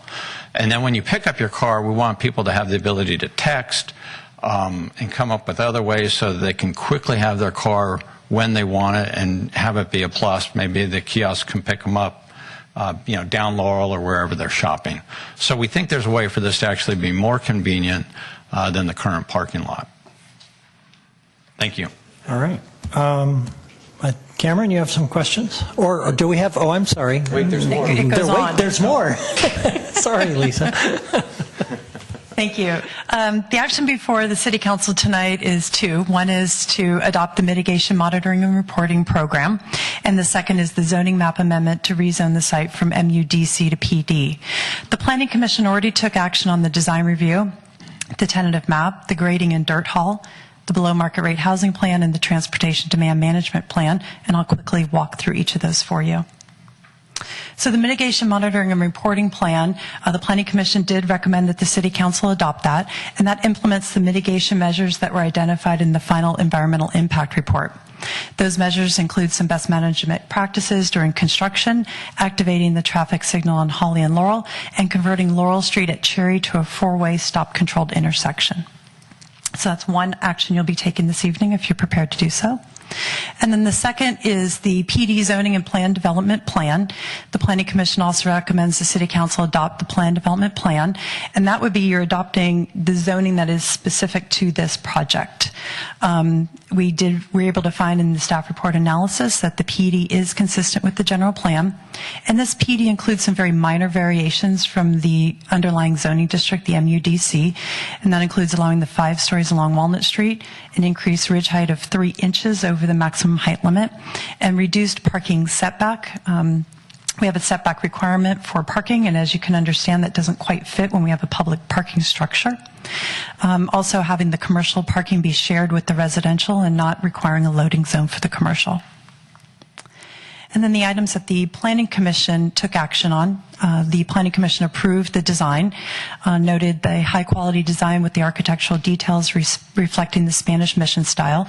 We also have the upper-level building setbacks the architect reviewed for you, as well as the ground-level pedestrian scale, high-quality finished materials. Planning Commission also approved the tentative parcel map. The tentative map merges the existing parcels and creates 2 parcels, and 1 parcel will be for the 109 residential condominium units, the 5 commercial condo units, the city-owned parcel for the public parking, as well as public access easement along the eastern portion of the property, as well as the pedestrian path. And the parcel 2 is the city-owned public access parcel, and that's between the project and the rear of the Laurel Street businesses. The grading and dirt haul permit was also approved by Planning Commission. That's the grading for the basement level, and the dirt haul route was specified as options to Highway 101 or 280, and it does not allow the use of Holly Street for the dirt haul route unless an exception is granted by the Public Works Director. The below-market rate housing plan was also approved by the Planning Commission. Based on previous direction by the City Council, the developer is required to pay a below-market rate in lieu fee. That fee will be calculated at time of building permit issuance, and it's estimated at $3.7 million. If the code requirement below market rate ordinance was applied, that would require 16 affordable units on site, 11 market rate, 5 low income. But the council direction previously was to leverage those BMR funds to create more affordable housing units at lower income levels than would have been provided on site through the implementation of the ordinance. And finally, the Transportation Demand Management Plan. Planning Commission also approved. As indicated, the project's located within close proximity to train, bus, downtown amenities, so it's inherently a TOD project. There's also, though, some on-site measures that include a lot of bicycle storage, transit information, and unbundled parking. Next steps would be your consideration of the mitigation monitoring and reporting plan, as well as the planned development rezoning. Construction would begin early next year. The developer would implement the interim parking plan. There would be continued public access through that rear accessway, so the businesses on Laurel Street would have continued access. The public parking structure is anticipated to open in 2017, so as soon as that is ready, it will be open to the public, while construction continues on the residential and commercial, and that's anticipated to be completed in 2019. And the recommendation before you is to adopt the mitigation monitoring reporting program and introduce the zoning map amendment to rezone from MUDC to PD and approve the plan of development. We would now be happy to answer any of your questions. I was just going to ask, are there more? That's it. Okay, Cameron. Thank you, Ron. So first, I want to congratulate staff. This is a huge project for our city, and it was clutched from the jaws of defeat. I mean, it required our staff to convince over a dozen public agencies not to think in their short-term economic self-interest, which is a huge accomplishment. So congratulations. I had 3 quick topics I want to talk about. My first question is for Al. So Al, when I was on the Economic Development Commission, we talked about the structure of the deal was such that the city would sort of participate in the economics if the project exceeded a certain amount of sales. Is that still part of this? Did I miss something? Could you tell me a little bit more about that? Yeah, so that is part of the deal. And a development agreement was approved by the council year and a half or so ago. And in that development agreement, we said that anything above a certain number, the city would get a certain percentage. It would get participation in the upside of sales. And do you guys have an estimate as to what that might be at this point, or is it too early to tell? The dollars, we really don't know, but we know that the market is really good right now. So there's I think there's, to be cautiously optimistic, I would say that the city has a good chance in participating in that upside. That's great to hear. Okay, thanks. I wanted to ask John a question about parking. So I'm very concerned about parking. And I hope this isn't the last time we talk about the parking plan in front of the City Council. One thing I wanted to bring up is you talk about that this is going to create 417 construction jobs. Now, that may not be simultaneously 417 workers on site. But in the front, you say, this will be 417 construction jobs, and then you talk about how there's going to be essentially 140 construction parking spots, and then in your description you said we may have the Transit Village, which is a larger project, under construction simultaneously. So I wanted to see, what do you think about construction parking? Can you accommodate the number of construction parking? Yeah, well, if you remember that one slide that showed the right-of-way, you're right. Our construction jobs aren't all on site at one time, but that right-of-way is quite long. Mm-hmm. So if we need to expand it, there's the opportunity to do so. So it goes all the way down to Arroyo, I think. And have you worked that out with Samtrans such that if the Transit Village is happening at the same time, they're not going to want to use that same area for their construction parking? We have talked with Samtrans, and they are fine with us using the right-of-way. We don't have a formal agreement, when the Transit Village starts and we have our timeline set, we'll really be able to sit down and nail those details down. Okay.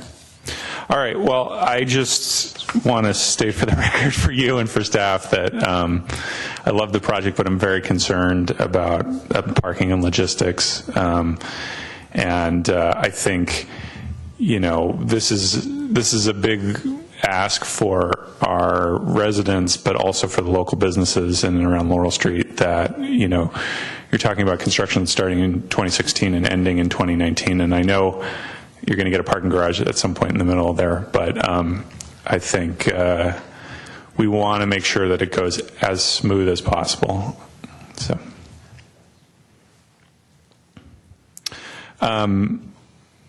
So the final question that I had, I think, is for Al, which is, in the plans, the broader vision is the public plaza, and I wanted to get a high-level understanding of the timeline and where the public plaza sits right now. Well, in terms of the public plaza, that would be in the same place we're going to be doing valet parking. So as soon as the valet parking is not needed, that essentially would be available to start, going in earnest into some kind of a planning program. Earlier, the council had provided direction that you wish to go to the marketplace with that piece of property, similar to what we did with Wheeler, and see if you can get a partner to do the deal. And so that could happen a little earlier. We could start that process and hit the ground running as soon as that piece of property was available. So it depends on construction. Okay. Sorry, one last question occurred to me. So I know in the kind of final design phases, there was some feedback about the parking garage, both whether or not the cars would be visible from the public plaza, and the second is whether or not the parking garage would be at grade or whether you would have to step down. So if you had a stroller or something like that, whether you'd have to go down steps. Could you just tell me where we landed on those two? So here you see the ground level, and it was a real big concern for a good number of people in the community that gray area at the top of the screen, that long linear gray area, is the service alley where service vehicles would enter from Cherry and then exit on San Carlos Avenue. And the thing about the retailers along the back there, like Lebu and the bank and others, and just others that use those spaces, people wanted to have that feeling of just walking straight across. They don't want to go up steps. They didn't want to come back down.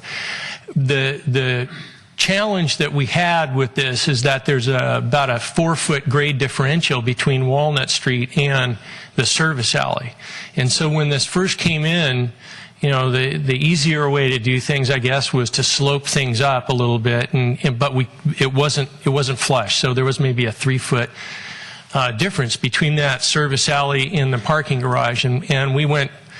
We heard from folks in the community and on staff too. We felt like that was just an imperative that it had to be flat. So we tasked John and his engineers to go back to the drawing board, and they did, and it was a big challenge. And also, the other key issue there was the disabled parking along the left where you have the retail. We wanted that flat too. And there was a grade differential there as well. So it's very, very challenging to get those disabled parking spaces, same as that pathway there, so you could walk. Those folks could go straight into those retail businesses and back up into San Carlos, and also exit from the parking garage straight through. And so they were able to go back. It took a lot of work, but they went back and they were able to redesign the structure. They actually lowered the structure, looked at the water table very, very closely, and were able to get it just right to the water table, and it kind of made everything work out. So that's how that worked out. The other issue that you... So great. Just so I understand, so you will, when you park on the street level, if you got your kids in a stroller, you don't have to go down steps. That's so you correct. can just roll right out. Right. Okay, great. Why you'd ask that question. Yeah. From personal experience. Yes.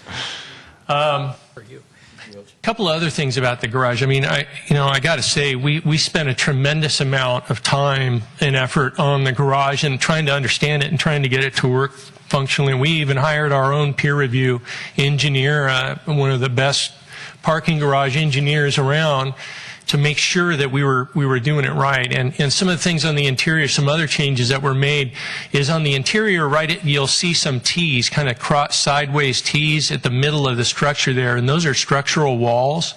And the first iteration had pretty much a continuous wall right in the middle. One of the things one of our comments was, no, we got to open that up. We want people to be able to walk across, so we added a pedestrian thoroughfare.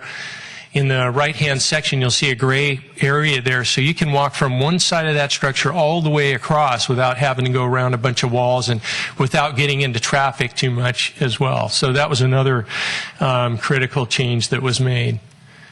Let me go back and talk a little bit about the architectural design along the alley. Let's see if I can find a picture of that.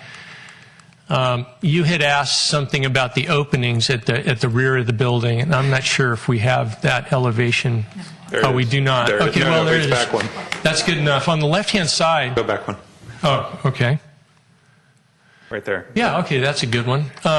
You'll see that there's, on the lower left-hand side of the screen, you'll see those screens there, and there was a lot of debate about whether to have that section open. Again, there was a desire, I think, from a lot of folks to just have this open feeling, maybe like you'd see at Hillsdale Mall. When you go to Hillsdale Mall on the ground floor, you can walk right into Nordstrom's and such. And so there was a couple of iterations of design, and one of the other concerns was light. How can we get light in there and have sort of a feeling of openness there? And we were juggling that with the idea that there is an opportunity to use that service alley as a multi-purpose area. So that service alley, as you can see, the paving in the plaza, probably it's decorative paving, it's a nice area. Well, when that service alley is not being used for service vehicles, we can open it for public use. We can use it for hot harvest nights. We can use it for dining, occasions or whatever. It'll be, hopefully it'll be nice on the Wheeler side. Perhaps those other businesses could improve the back, and we'd have a nice multi-purpose area. So when we took this, we did take a local property owner had actually done some designs with an architect to show what it would look like open, and asked us to take those designs to the Economic Development Advisory Commission for their review. We did that. EDAC said, we understand, that interest in having that openness, but at the same time, we see perhaps a greater public benefit in this idea of usage of this alleyway, and we don't want to see vehicles. That we just think aesthetically it's just not as pleasing. So one of the compromises that was made in that design is up on the upper level, you'll see a dark area there. That's open so that light can come in, and that screening is not solid screening, it's architectural screening where light will go through it, and you can kind of maybe see the inside and the outside. So that was the compromise. That's great. That's great to hear. All right. Thank you. All right. Bob? Al, I'm sorry. Don't go away. Don't go away, Al.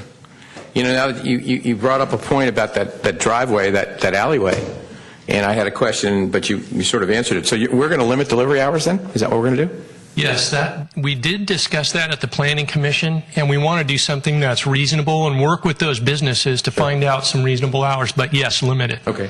Because obviously, if people are walking through, there's going to have to be some sort of I don't know, well, I'm sure somebody will figure it out, because if you're coming out of that breezeway, you're going to have to be paying attention, so to speak, because cars are going to be, or trucks going to be flying by, so. And assuming, okay, well, we're going to work on that when it comes to pass. I know.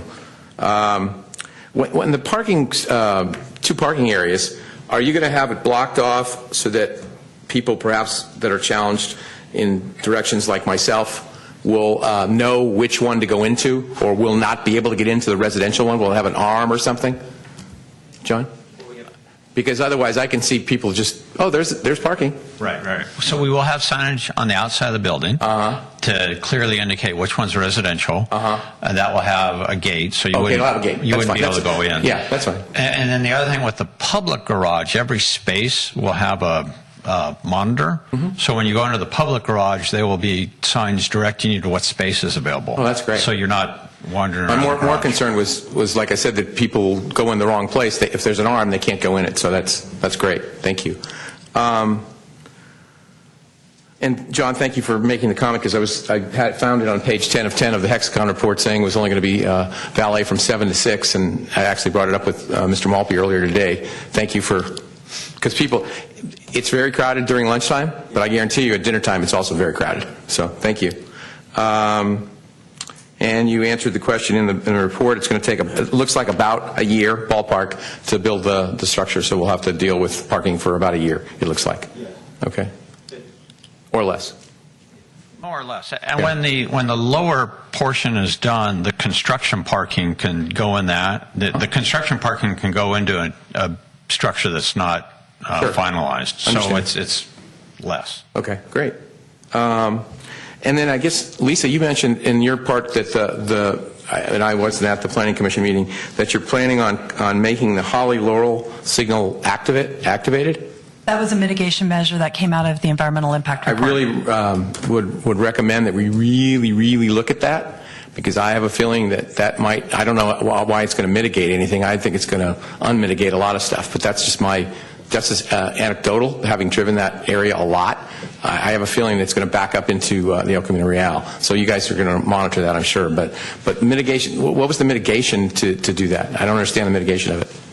I think it was for the flow of traffic to go through quicker than the stoplight at a stop sign situation. Sideways or east and west? North and south? Or both? Recall. Okay, because I have a feeling East and west? I have a feeling east and west is going to, but again, you'll look at it, you'll find out. So, okay. Bob, which intersection are you referring to? Holly and Laurel, where there's just a red flashing light. That's going to be fully signalized, you're saying? That's a mitigation measure That's a in the mitigation EIR. measure, and I think it's going to back up on the El Camino Real. Well, again, I hope I'm wrong. You guys will look at it, so you'll figure that out. It will. I know it will. But I only do some directional things, like under ways and stuff like that. So, I also want to add my comment that I was here. Mr. Grocott, who unfortunately isn't here, and I were involved at the beginning of this thing. We were on council, and it has been a long ride. But it's always been a good project. John, you've stuck with it the whole time, and I think you've done a great job with your staff, and obviously our staff has stuck with it too. So everybody's done a great job in sticking with it, and it's going to be an interesting thing. As Mr. Johnson said, if we're doing the Transit Village at the same time, it's going to be real interesting. But hopefully we've got plans in place, so I mean, we know what we have to do. Thank you. All right, thanks, Bob. I just have a few questions. First of all, thanks to staff for incredible work on this, and to John and Jessica. Nice work. I know it's just been an incredibly long project. It certainly predates my time on the council. I don't know who wants to answer these, but maybe Jessica, to start with. In all the drawings I saw, and thank you, by the way, for supplying this very detailed booklet of the plans, I didn't see any view from the east side of Laurel Street. And I've had a couple people ask me, if you stand on the east side of Laurel Street, say across the street from where Foodville is today, what will you see behind the Laurel Street buildings? And maybe it's in there, I didn't see it. But That's what you're going to see. Well, that's a great question. There's no obstruction there. We wanted to make sure we weren't building a building that was going to loom over Laurel in any way. So we have cross sections, say through Wells Fargo, and I'm 6'2", so we took somebody on the eastern side on the sidewalk. If they were to look back towards the west, Wells Fargo, for instance, that line of sight, you don't see the building. So where there are buildings currently, you're not going to see the building, but there are a couple openings, just like Laurel, and next to Wells Fargo, where you'll have a view like that. Right. But, And I know, but where there's- I was assuming you're going to see the project from the openings. My question was, what are you going to see looking, if you're standing, on the east. on the opposite side where there's not an opening, what are you going to see behind it? Are you going to see one floor, two floors, No, a roof? you won't see anything. Okay, even from the east side? Correct. Okay. You said this is going to start a year from now. It will take us about 6 months to submit for a building permit, get our building permits. We're now in June. So the first thing that we have to do is demolition, and then we start excavation. And typically that's kind of weather driven.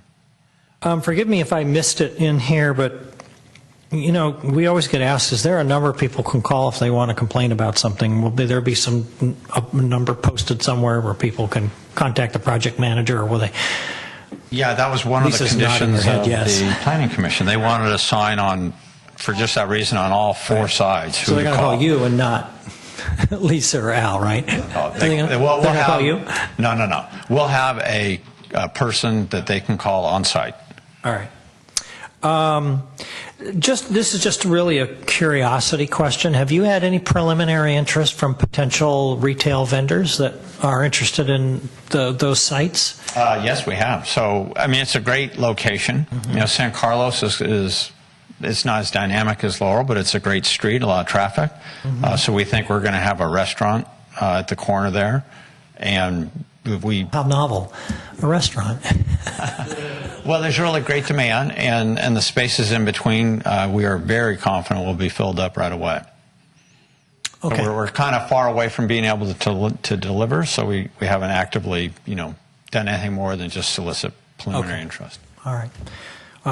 Thanks, John. Al, the only other question I have is, when we were talking about the Holly 101 improvements, didn't we talk about fully signalizing the Holly and Laurel sign? Yeah, and I said, I don't think it's a good idea.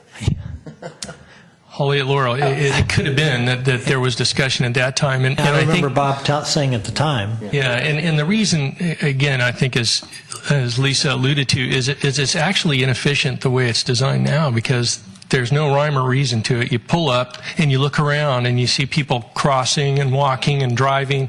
So that's the idea, is that it's more inefficient. I'll be there for you. Thank you. I won't say I told you so. I assume that it'll be coordinated with the El Camino. Yeah, and I'm sure it will. Our public Holly. works director is nodding Jay's yes. nodding his head, yeah. Okay. Any other questions of staff before we open it up? This is a public hearing, so I don't have any speaker cards. Is there anyone from the public? I see Chris Wethman over there. Come on up, Chris. I felt like I just bid for something. Well, you won.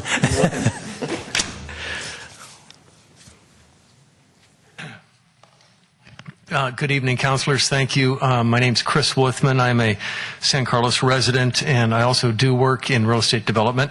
I am here this evening to support and complement this project, this application, and the work that's been done on it.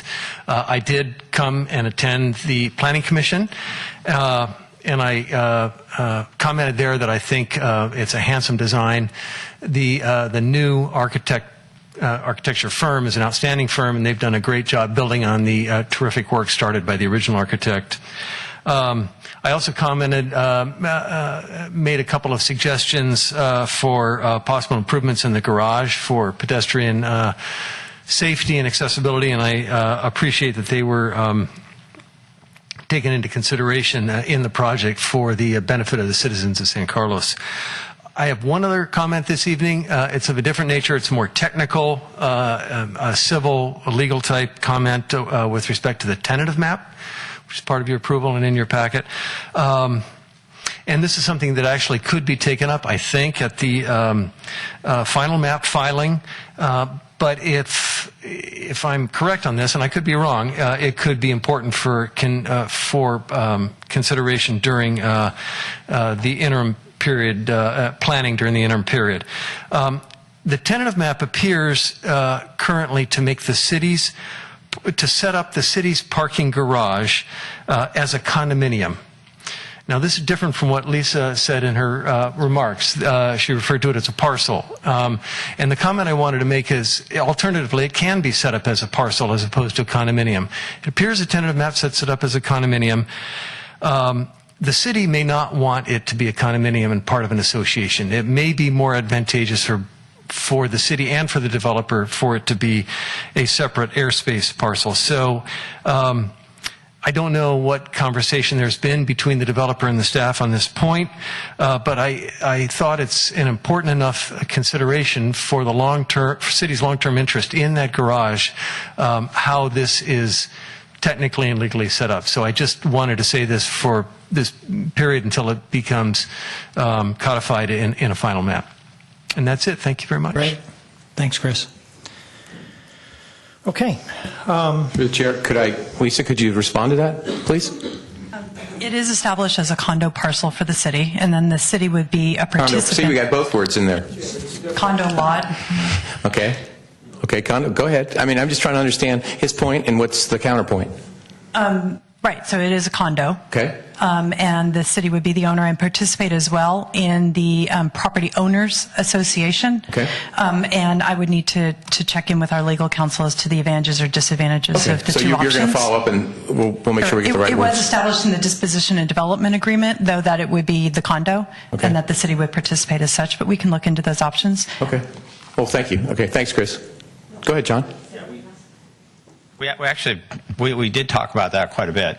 And in the past, what we have done is we've had, there's one master association, and because the garage is actually in the building, just like a condominium unit, it's its own space. So there will be an association for the retail, association for the homeowners, the garage. They will all be part of a master association because there are common things with that building. So you have to have an association for, painting the building or any other maintenance. Well, I'll leave that up to more technical minds than me. I just wanted to make sure we're working on it. Thank you. Great. Thanks, John. Thanks, Chris. Okay. Is there anyone else who would like to speak? All right. I think because this is a public hearing, we need a motion to close it. Mr. Mayor, I make a motion to close the public hearing. I second. All right. Crystal, do we need a roll call for that? Yeah, I'll do it. Councilmember Grisilli? Yes. Councilmember Johnson? Yes. Mayor Collins? Yes. Okay. I think we're ready for a motion. Mr. Mayor, I move to adopt Resolution 2015-57, 57. a resolution of the City Council of the City of San Carlos adopting the mitigation monitoring and reporting program for the Wheeler Plaza redevelopment project. And I move to introduce ordinance number 1490. 1490, an ordinance of the City Council of the City of San Carlos approving the Wheeler Plaza Plan Development Plan and related zoning map amendment to rezone the project site from mixed-use downtown core, or MU-DC zoning district, to planned development, PD zoning district, at Wheeler Plaza, APN number 050-132-260, 1425 San Carlos Avenue. Excuse me? 1245. 1245 San Carlos Avenue, thank you. APN number 050-132-180. 1249 to 1265 San Carlos Avenue, APN number 050-132-170. And 657 Walnut Street, APN number 050-132-140. Second. Mr. Mayor, I'd request that you take two separate votes so we get two separate roll calls, one for the reso and one for the introduction of the ordinance. Okay. So, Crystal, roll call on the resolution? Councilmember Grisilli? Yes. Councilmember Johnson? Yes. Mayor Collins? Yes. And the ordinance? Councilmember Grisilli? Yes. Councilmember Johnson? Yes. Mayor Collins? Yes. Okay. Thank you all.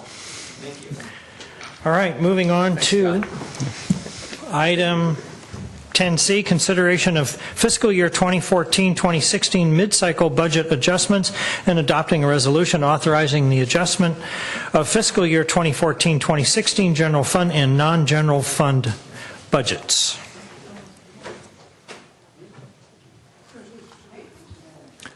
Do I need to read the I part below it before you begin, Rebecca? No. I don't. Okay. Thank you. It's all yours. Good evening, Mayor and City Council. Rebecca Mendenhall, Administrative Services Director. Before you tonight for consideration is the fiscal year 2014-16 mid-cycle budget update.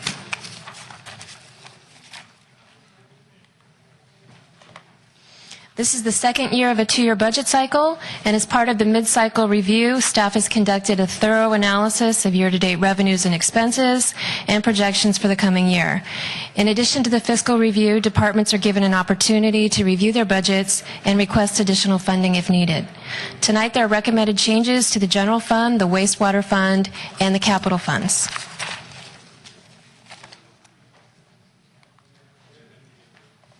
Before we get to the next fiscal year, there are some transfers that have been recommended for approval this fiscal year.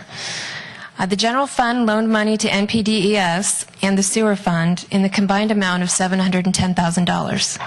These loans have been outstanding for almost 10 years.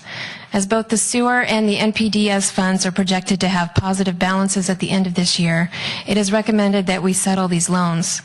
With council approval, the sewer fund would transfer $100,000 directly to the general fund to pay off its debt, and for NPDES, rather than pay the general fund, it's recommended that NPDES transfer the payoff amount directly into the general capital fund to fund the annual storm drainage improvements.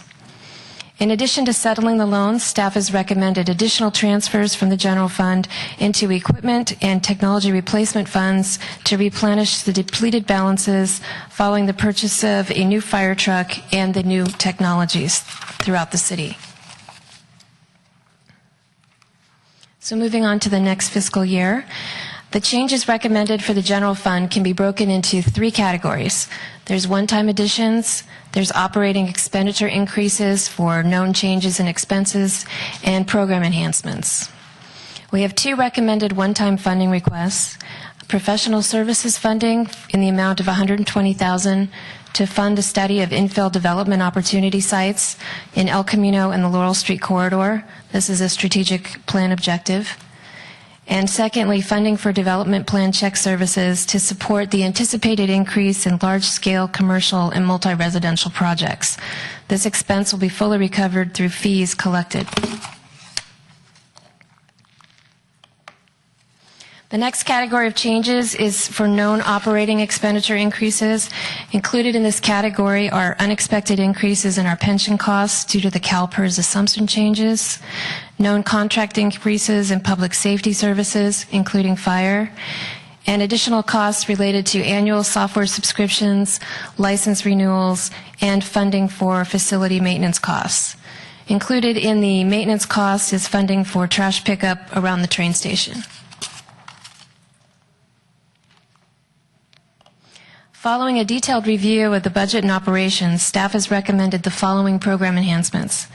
Additional detail for each of these can be found in Attachment 5 in your packet.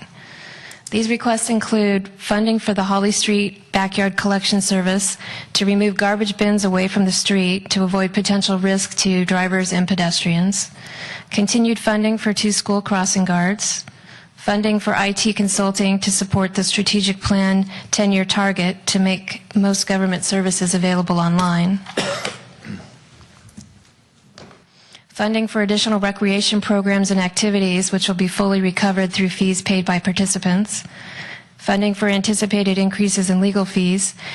For example, this year we've spent almost $40,000 from this budget for public information requests.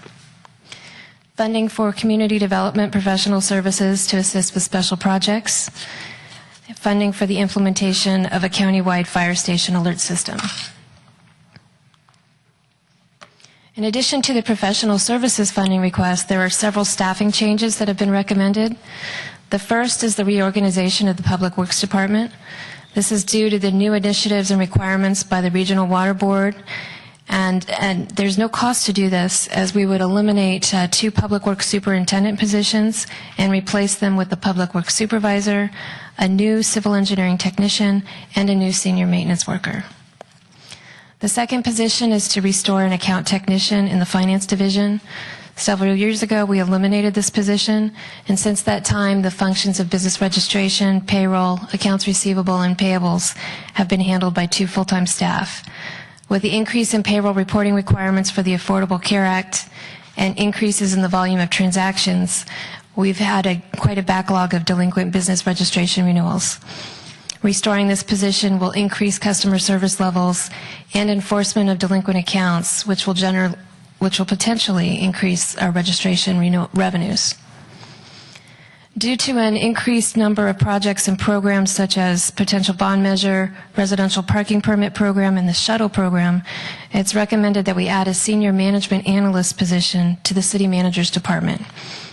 All of these special projects are currently being handled by external consultants, but for consistency, they would be better handled internally. Also, in the city manager's department, it was mentioned earlier tonight, it's recommended that we add a new part-time sustainability coordinator.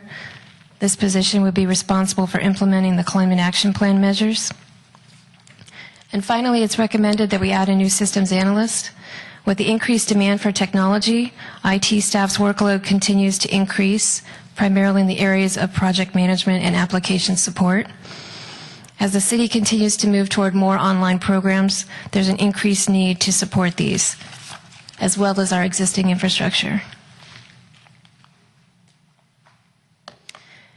And the general fund recommendations for transfers is similar to the current fiscal year. We're requesting transfers to help replenish the depleted fund balances after the purchases of the new fire truck and the technologies. If all of the general fund recommendations are approved, we're projecting a small surplus of approximately $140,000. In the wastewater or sewer fund, there's only a few changes. As with the general fund, increases for pension and medical have been incorporated. Software enhancement and server replacement are requested, totaling $36,500. And related to capital project spending, staff recommends accelerating the funding for the sewer capacity improvement project to meet consent decree deadlines by moving the budget that was originally projected in future years to the current year.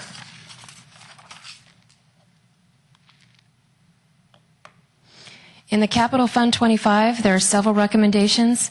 Detail on these can also be found in Attachment 7, but I'll go through a quick summary of the changes. We have additional funding recommended for previously approved projects for the Holly Street 101 interchange, the San Carlos Streetscape project, and facilities energy conservation improvements.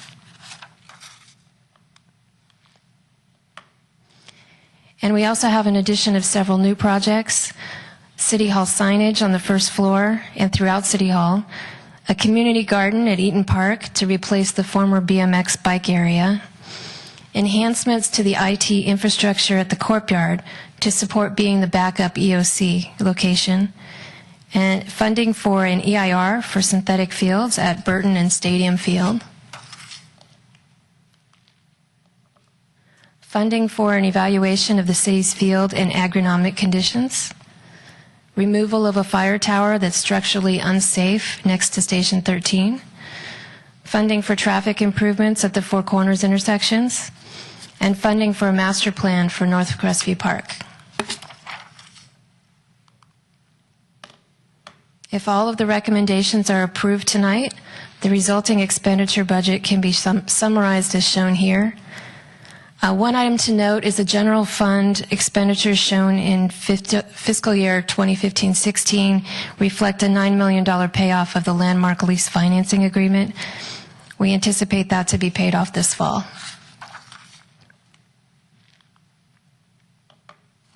Taking a closer look at the general fund, fiscal year 2016 revenues reflect increases of 5% over the 2015 projections. These include property and sales tax increases, increases in charges for services and licenses and permits for the large-scale development projects, and increases in transient occupancy taxes. Overall salaries and benefits budget for fiscal year 2016 is 11% higher than 2015 budget, primarily due to the increases in CalPERS retirement rates, medical increases, and the proposed new positions discussed previously. Operating expenditures are budgeted to increase 5.5% over fiscal year 2015 projections due to increases related to the fire contract, operating expenses related to facilities maintenance, and all of the proposed program enhancements. The total recommended general fund budget summary is shown here. As noted before, if all recommendations are approved, the net change will be about $140,000 surplus.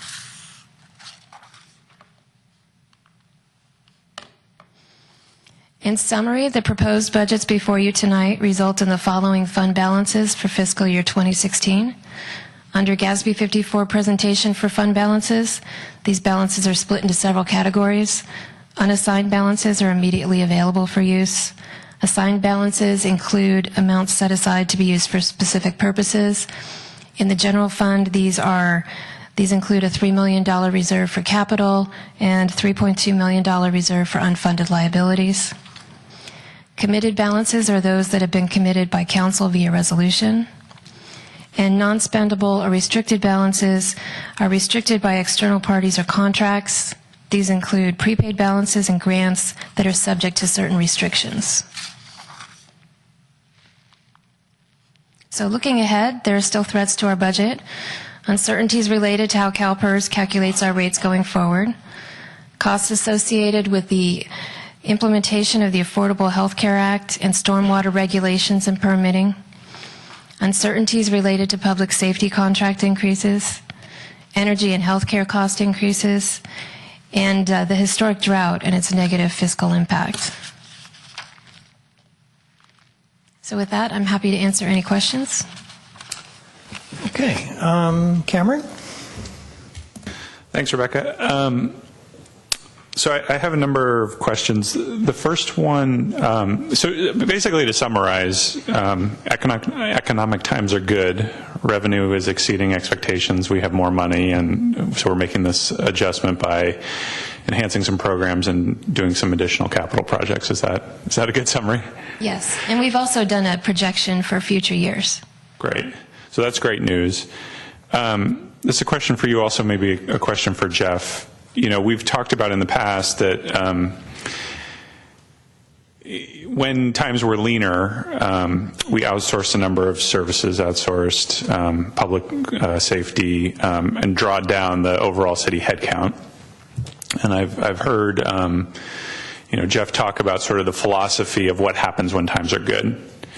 And so what I've heard you say, Jeff, is that, the philosophy is to, rather than to create new positions or new kind of ongoing expenses for the city, to rather to fund capital.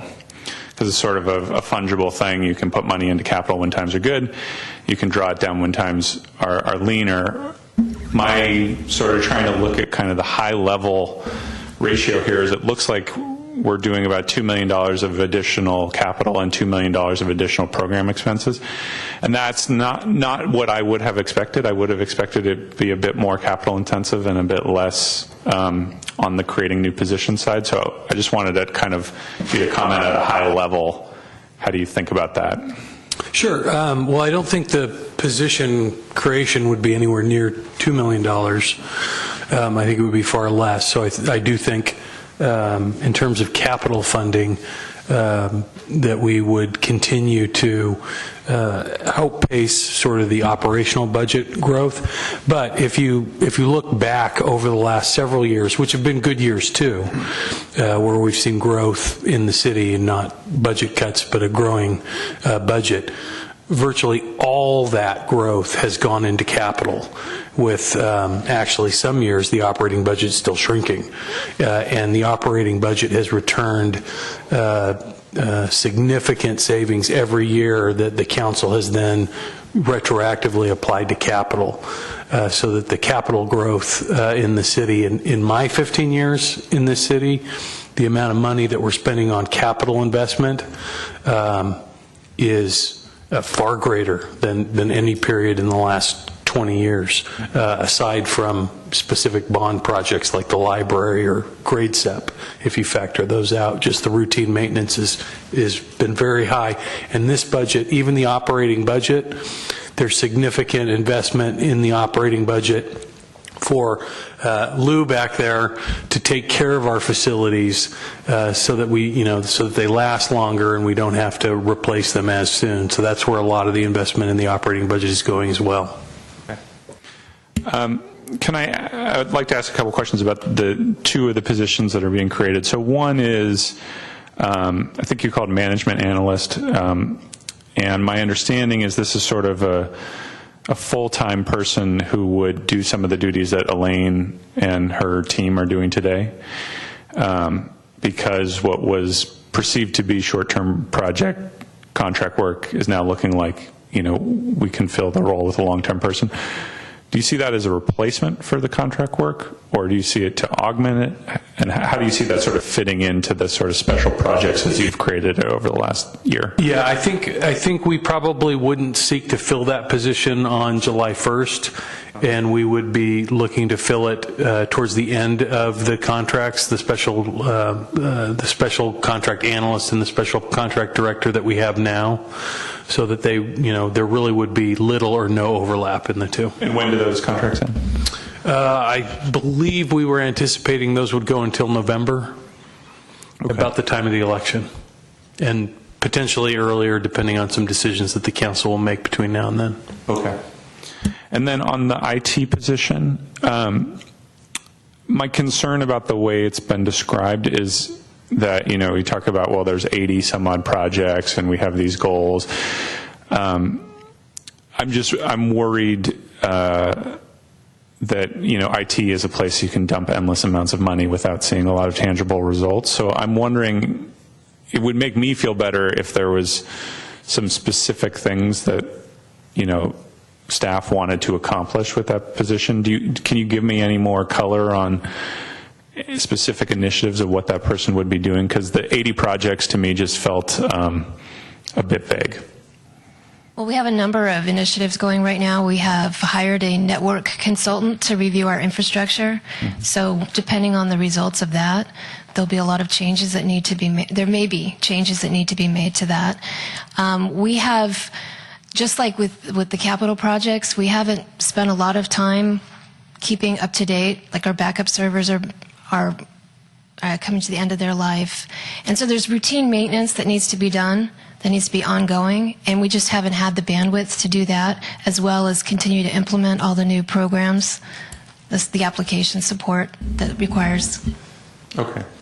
And speaking from a high management level, I can tell you that, for at least the last 4 years, the number one internal complaint we have from departments and city staff is that there's not enough IT support for the systems that we're asking the various departments to use. And, we've certainly added quite a bit of technology and new systems to the city in the last 5 years, 6 years. And we have, today, and in fact, even with this new position, less IT than we had in 2005. I see. So do you see this position as mostly servicing staff and internal resources rather than initiatives that the public will interface with? So we've talked about, moving more city services online, being able to sign up for, Parks and Rec services through the internet, et cetera. It sounds more like this person is going to be handling IT requests from staff. Is that accurate? They'd be working on application support, so whether that comes from internal or external.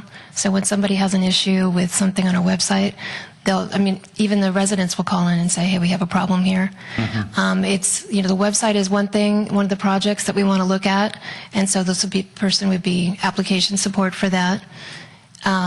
Every new online feature we brings with it, possible problems and support issues that come up. Just this room and getting the council meeting or getting prepared for council takes a lot of time. Okay. I think that's fine. I have no doubt that it's needed. I would say, there's an issue in that, a lot of the smaller IT decisions in terms of let's create a mobile app or let's launch Shave San Carlos or let's do these various initiatives are not things that are sort of directed at the policy level from the council perspective, but then they create the demand for staff resources down the road. So, I mean, I am passionate about this issue in particular, and I want to make sure that we're focusing the resources in such a way that they have an impact on the public. And I'm not sure that I feel a lot closer to that than I did when we started. So I hope it's something that we can talk about, and hopefully we find somebody good who can work on some good projects. I wanted to switch topics and talk about synthetic fields. So are we being asked to authorize an EIR of whether or not we should put synthetic turf at Burton Park? Two locations, Burton Park and Stadium Field at Highlands. And what's the basis for that? Has there been discussion? Certainly hasn't been a discussion since I've been here about, do we want to move forward with putting synthetic turf at Burton Park? And it's something that I would want to think about and get some community input before making that decision. Yep. So if I vote tonight for the budget as it's written, am I authorizing staff to go forward with a $250,000 study of whether or not we want to put synthetic turf at Burton Park? You are authorizing staff to begin the process to accomplish exactly what you just said, which would be to get a lot of public input, feedback, and find out what the mitigations and issues would be in doing that so that information would be available to the council as part of the decision-making process about whether or not to go forward. And what is the impetus for wanting to do that? Is it a staff-initiated cost-saving measure, or is it a council-initiated policy decision? Well, it's a combination of several council policy decisions around conversations the council has had about wanting to create additional field space or utilize the space they have in a greater way to accommodate all the various leagues and sports activities and demands in town. Combined with the council's desire to conserve water and to improve a number of their green initiatives.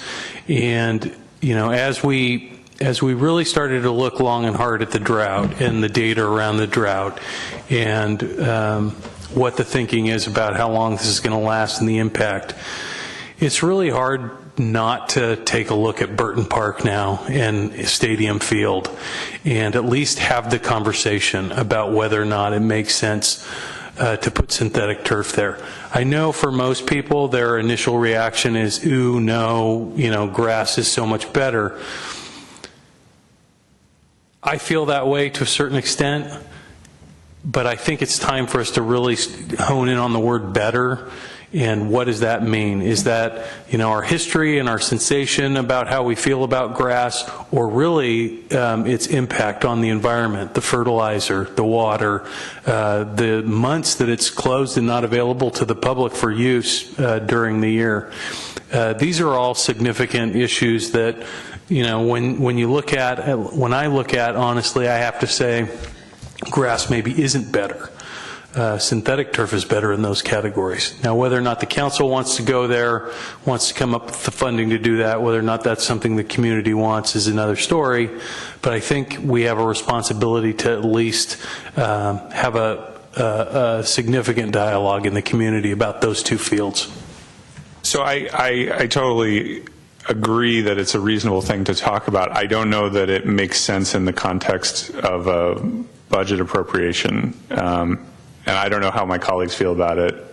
I would much rather be, and I also don't know the specific protocol, but I would much rather have the discussion in the context of sort of a parks inventory plan, which I think we're going to be talking about at some point. I'm not sure whether I'm prepared to support $250,000 of studying putting synthetic turf at Burton Park without having kind of a broader conversation, particularly with some of my other colleagues present. But I'd be interested to hear what my colleagues think. So I will turn over the mic. All right, thanks, Cameron. Bob? Let me ask my question first. It's more of a technical question, Rebecca, maybe accounting, maybe too much inside baseball, but you're going to transfer some money, $610,000 from the NPDES to Fund 25? Yes. Why wouldn't we transfer the money to the general fund and then the general fund to Fund 25? We could do that. This was just to simplify that process. Because, I mean, to me, that's a trail of you pay it back and then you just decide to do it. Because in this, you know, there's some words in here that sort of bothered me about forgiveness or something, and it's really not forgiveness. It's just, well, at least it doesn't appear to me. It's basically just moving it from one place to another, just like you said, a shortcut. Yes. Okay. I mean, but in essence, by paying off the loan, we're not forgiving it because we are doing the shortcut. I understand what you're saying. But that word was used in here, and that's what threw me off. It was used in the staff report, and that's what threw me off. So I just to me, it looked like you just move the general, move it to Fund 25, and you're done. But anyway, okay, I understand. We can do it the other way. No, it's up to you. Hey, you're keeping the books. I just want to make sure everybody understands that all we're doing is just shortcutting one step. We can make two journal entries or one. One's always good for me, but I just want to make sure we're all on the same page. You know, I don't really have any other questions on any of this. Certainly to my colleague's comment about artificial turf, and have I lived that? It was almost seemingly as long as it took to get Wheeler Plaza approved. You know, I do share your. I think we need the space. And certainly that's why we did Highlands. It was a long and arduous process. I don't remember if we actually committed funds before we even got to that point. I can't remember. If we did, then I'll sort of agree with you. If we didn't, then I don't know why we wouldn't do the same process to go along on that way. It's such a hot button issue in a lot of places, and it still will be. Obviously, with the drought, there's a whole other perspective on this, and I think with the success, at least it appears to me, the success of Highlands Field, it again casts some other questions on it. But I don't know whether we should commit the money or whether we should have the dialogue and then commit the money. Sure, and you could go about doing it either way. This is my budget recommendation to the council, that you go ahead and budget the money for the EIR work. That doesn't mean that the council's not going to continue to have this policy question. In fact, it's going to be what drives it back to you to have these questions, so that you could, potentially, say, no, you know what, we have the money in the budget, but we're not going to do it. We're not going to move. We're not going to hire the CIR consultant. We're not going to. That's where I think I'm going. I don't have any trouble budgeting numbers. But spending it, and I think that's where we're going here. I don't mind budgeting a billion, gazillion, but I think the discussion, really, and having gone through the last one ad nauseum, it's something that this town really gets involved in, and I could see ideas where Highlands might work, part of Burton might work, maybe all of it. I don't know. I mean, there's a lot of different ways. I sort of don't want to. I sort of agree with my colleague. I want to make sure that we can budget. I don't mind budgeting it, but I don't know that we want to spend it until we have a pretty broad discussion about everything. Yeah, because the last one, as you remember, it was pretty. Yes, it went on for many years, and we spent many hundreds of thousands of dollars before the final vote to actually do it. But having said that, go ahead. Sorry. It's my full intention to begin the process with a full study session in front of the City Council, really just to look at this and talk about it at a high level. So I don't know if that increases your comfort level about budgeting money or not. That's up to you. If you're not comfortable budgeting the money, then we'll simply have to make an additional appropriation and amend the budget down the road. Yeah, I mean, if you don't mind, I'll make a brief comment, which is to say, from where I sit today, I don't support putting synthetic turf at Burton Park. That being said, I haven't talked to that many people about it, and I haven't studied the issue. So my preference is not to budget for a hypothetical thing that I might one day support. My preference is to first be convinced that it's a worthwhile thing to do, and then budget for it. So my preference is to take it out. But that's where I stand. Let me just push back a little bit. In order to get the information that it's going to take to convince you that it's a worthwhile thing to do, we are going to need to do the work and do the study. It doesn't mean at the end of the day you're going to do the project. It just means that you've studied all the impacts associated with doing the project so that you could make a decision about actually doing it or not doing it in an informed context. Otherwise, it's a real short discussion just from a, sort of a high-level policy decision, do you like grass or do you like synthetic turf? What does that mean, Jeff? Well, it means the kids can play more. It means we have less water. It means we have less fertilizer. We can kind of have that conversation right now, but where you really want to get into detail, that's where we're going to need the money to do the study. Well, like I said, I don't have any trouble budgeting as long as we have some interesting discussions with lots and lots of people, and certainly the other two members of the council here, before we start spending it. That I don't have any trouble with that. I mean, it's in a budget. A budget is a flexible item. It's not rock solid. It's not locked in stone. So anyway, and just a brief response, Jeff. I hear what you're saying. I think what the EIR in that process will tell you is, what would be the impact if you did it, how much it would cost. I think there's an upstream question, which is about the need. And I think that can be, determining whether or not there's a need can be done for less than $250,000. So, and I'm not convinced today that it's the best use of time, money, or that there's an overwhelming need. All right, Rebecca, I just have one question I want to, then I'll jump in with my response to the budgeting with the EIR.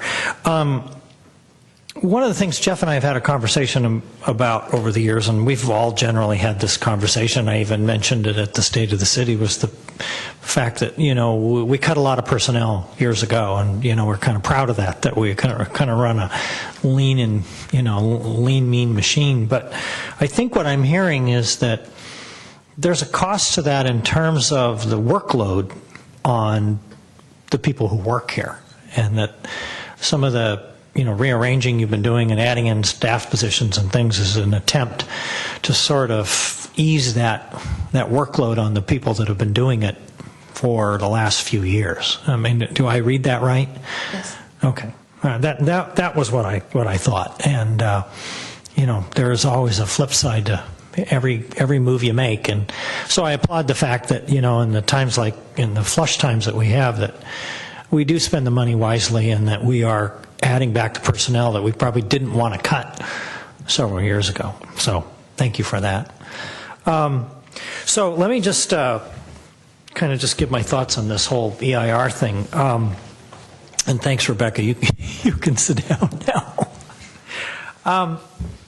I will be the first to tell you, I hate artificial turf. I had an argument with my wife about it.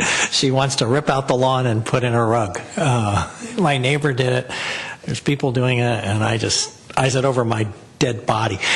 The lawn is dying.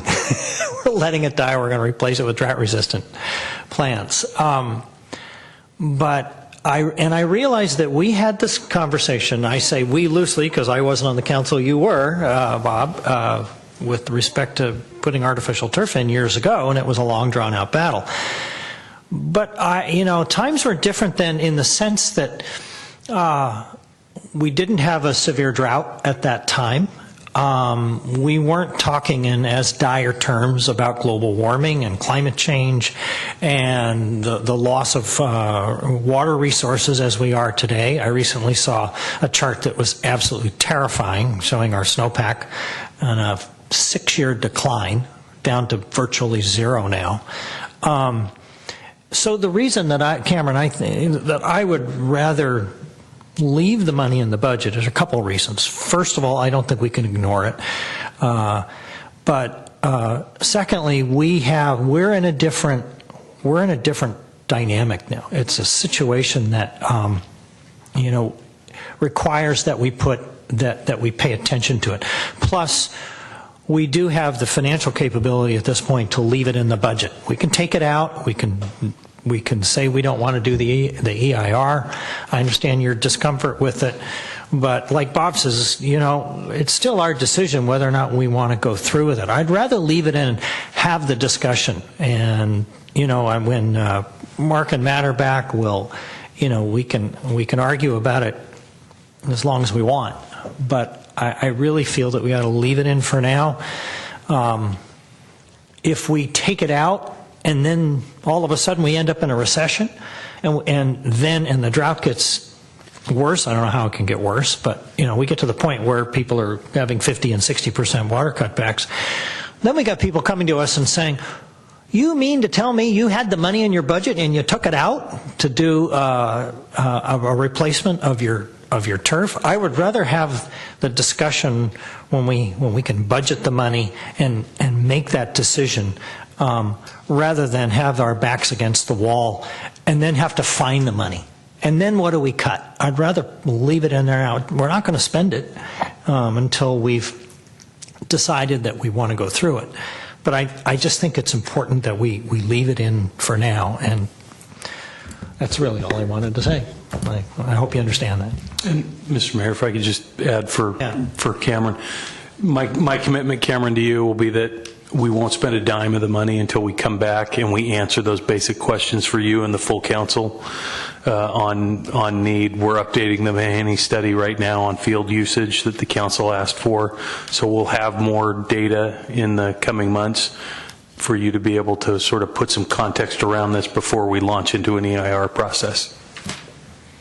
I appreciate that. I mean, it's not only Highlands that we went through with this. We just went through this with Crestview, which is a, cherished neighborhood park, and we had, thousands of people sign a petition and people marched in the Hometown Days Parade, and, to prevent a synthetic turf field. I think Burton Park is going to be 10x that. And I think we're working on another big park called Black Mountain. We got a lot of other things to do. Seems to me, I'm not sure why we'd invite controversy at this point, but I don't want to vote against the budget, but I don't want to vote to support moving forward with putting synthetic turf at Burton Park. So, can I ask a procedural question? If it's a 2-to-1 vote, we have a quorum, but two votes is not a majority, right? That's correct. If it's a 2-to-1 vote, then the budget wouldn't pass tonight, and the budget wouldn't be adopted in time for the new fiscal year, and we would probably have to look at shutting down the government. If my colleagues will do me the courtesy, if I offer an amendment, which you guys can vote down, but I can vote for it, I will vote for the budget. Go ahead. Well, first you need a motion on the budget. Okay. I'll make a motion to adopt Resolution 2015-58, a resolution of the City Council of the City of San Carlos authorizing the adjustment of fiscal year 2014-2016 general fund and non-general fund budgets. I second. Okay. And I'd like to offer an amendment to strike the funding for the EIR for synthetic turf at Highlands and Burton Park. And I need a second, so we can vote on it. So let me ask a procedural question then of the city, perhaps the city manager. Assuming that I go along with that and we pass the budget except for that item, can that item be brought back, or can we? I guess is that intrinsic to tonight happening, Mr. City Manager? No, as I said earlier, this is. This is a discussion that I plan on bringing to the council, whether or not we have EIR funding in the budget or not, and we can always add the EIR funding down the road. So it will simply make, what is this, Fund 25? It'll simply make Fund 25 $250,000 larger. In the interest of collegiality, how's that for a word, huh? I'll go along with my colleague. And I can certainly support the budget as now proposed and amended. I'll go along with my colleague and second that motion and or that amendment. How are we going to do this, Mr. City Attorney? Is it a special? Vote on the amendment. There's a proposed substitute motion that would then take precedence. Okay, so I second that substitute motion. All right. So we're voting on the substitute motion first. All right. Any further discussion? Okay. Crystal, we are voting on the amended motion. Okay. Councilmember Grisilli? Yes. Councilmember Johnson? Yes. Mayor Collins? Yes. Mr. Mayor, do we need to have a discussion, Mr. City Manager, or anything on this 10CI? It's a procedural item, or maybe somebody has questions. I don't know. Any questions on that? Can I make a motion? Presentation? This is just our annual adoption of the GAN limit. We're substantially below the limit, so. Mr. Mayor, I move to adopt Resolution 2015-59, a resolution of the City Council of the City of San Carlos electing the population and price adjustment factors in establishing the 2015-2016 appropriations limit of the City of San Carlos pursuant to California Constitution Article X111B and Section 7900 I took Latin too, of the California Government Code. A second. Okay, I'll assume no discussion. Crystal? Councilmember Grisilli? Yes. Councilmember Johnson? Yes. And Mayor Collins? Yes. And with that, we're adjourned.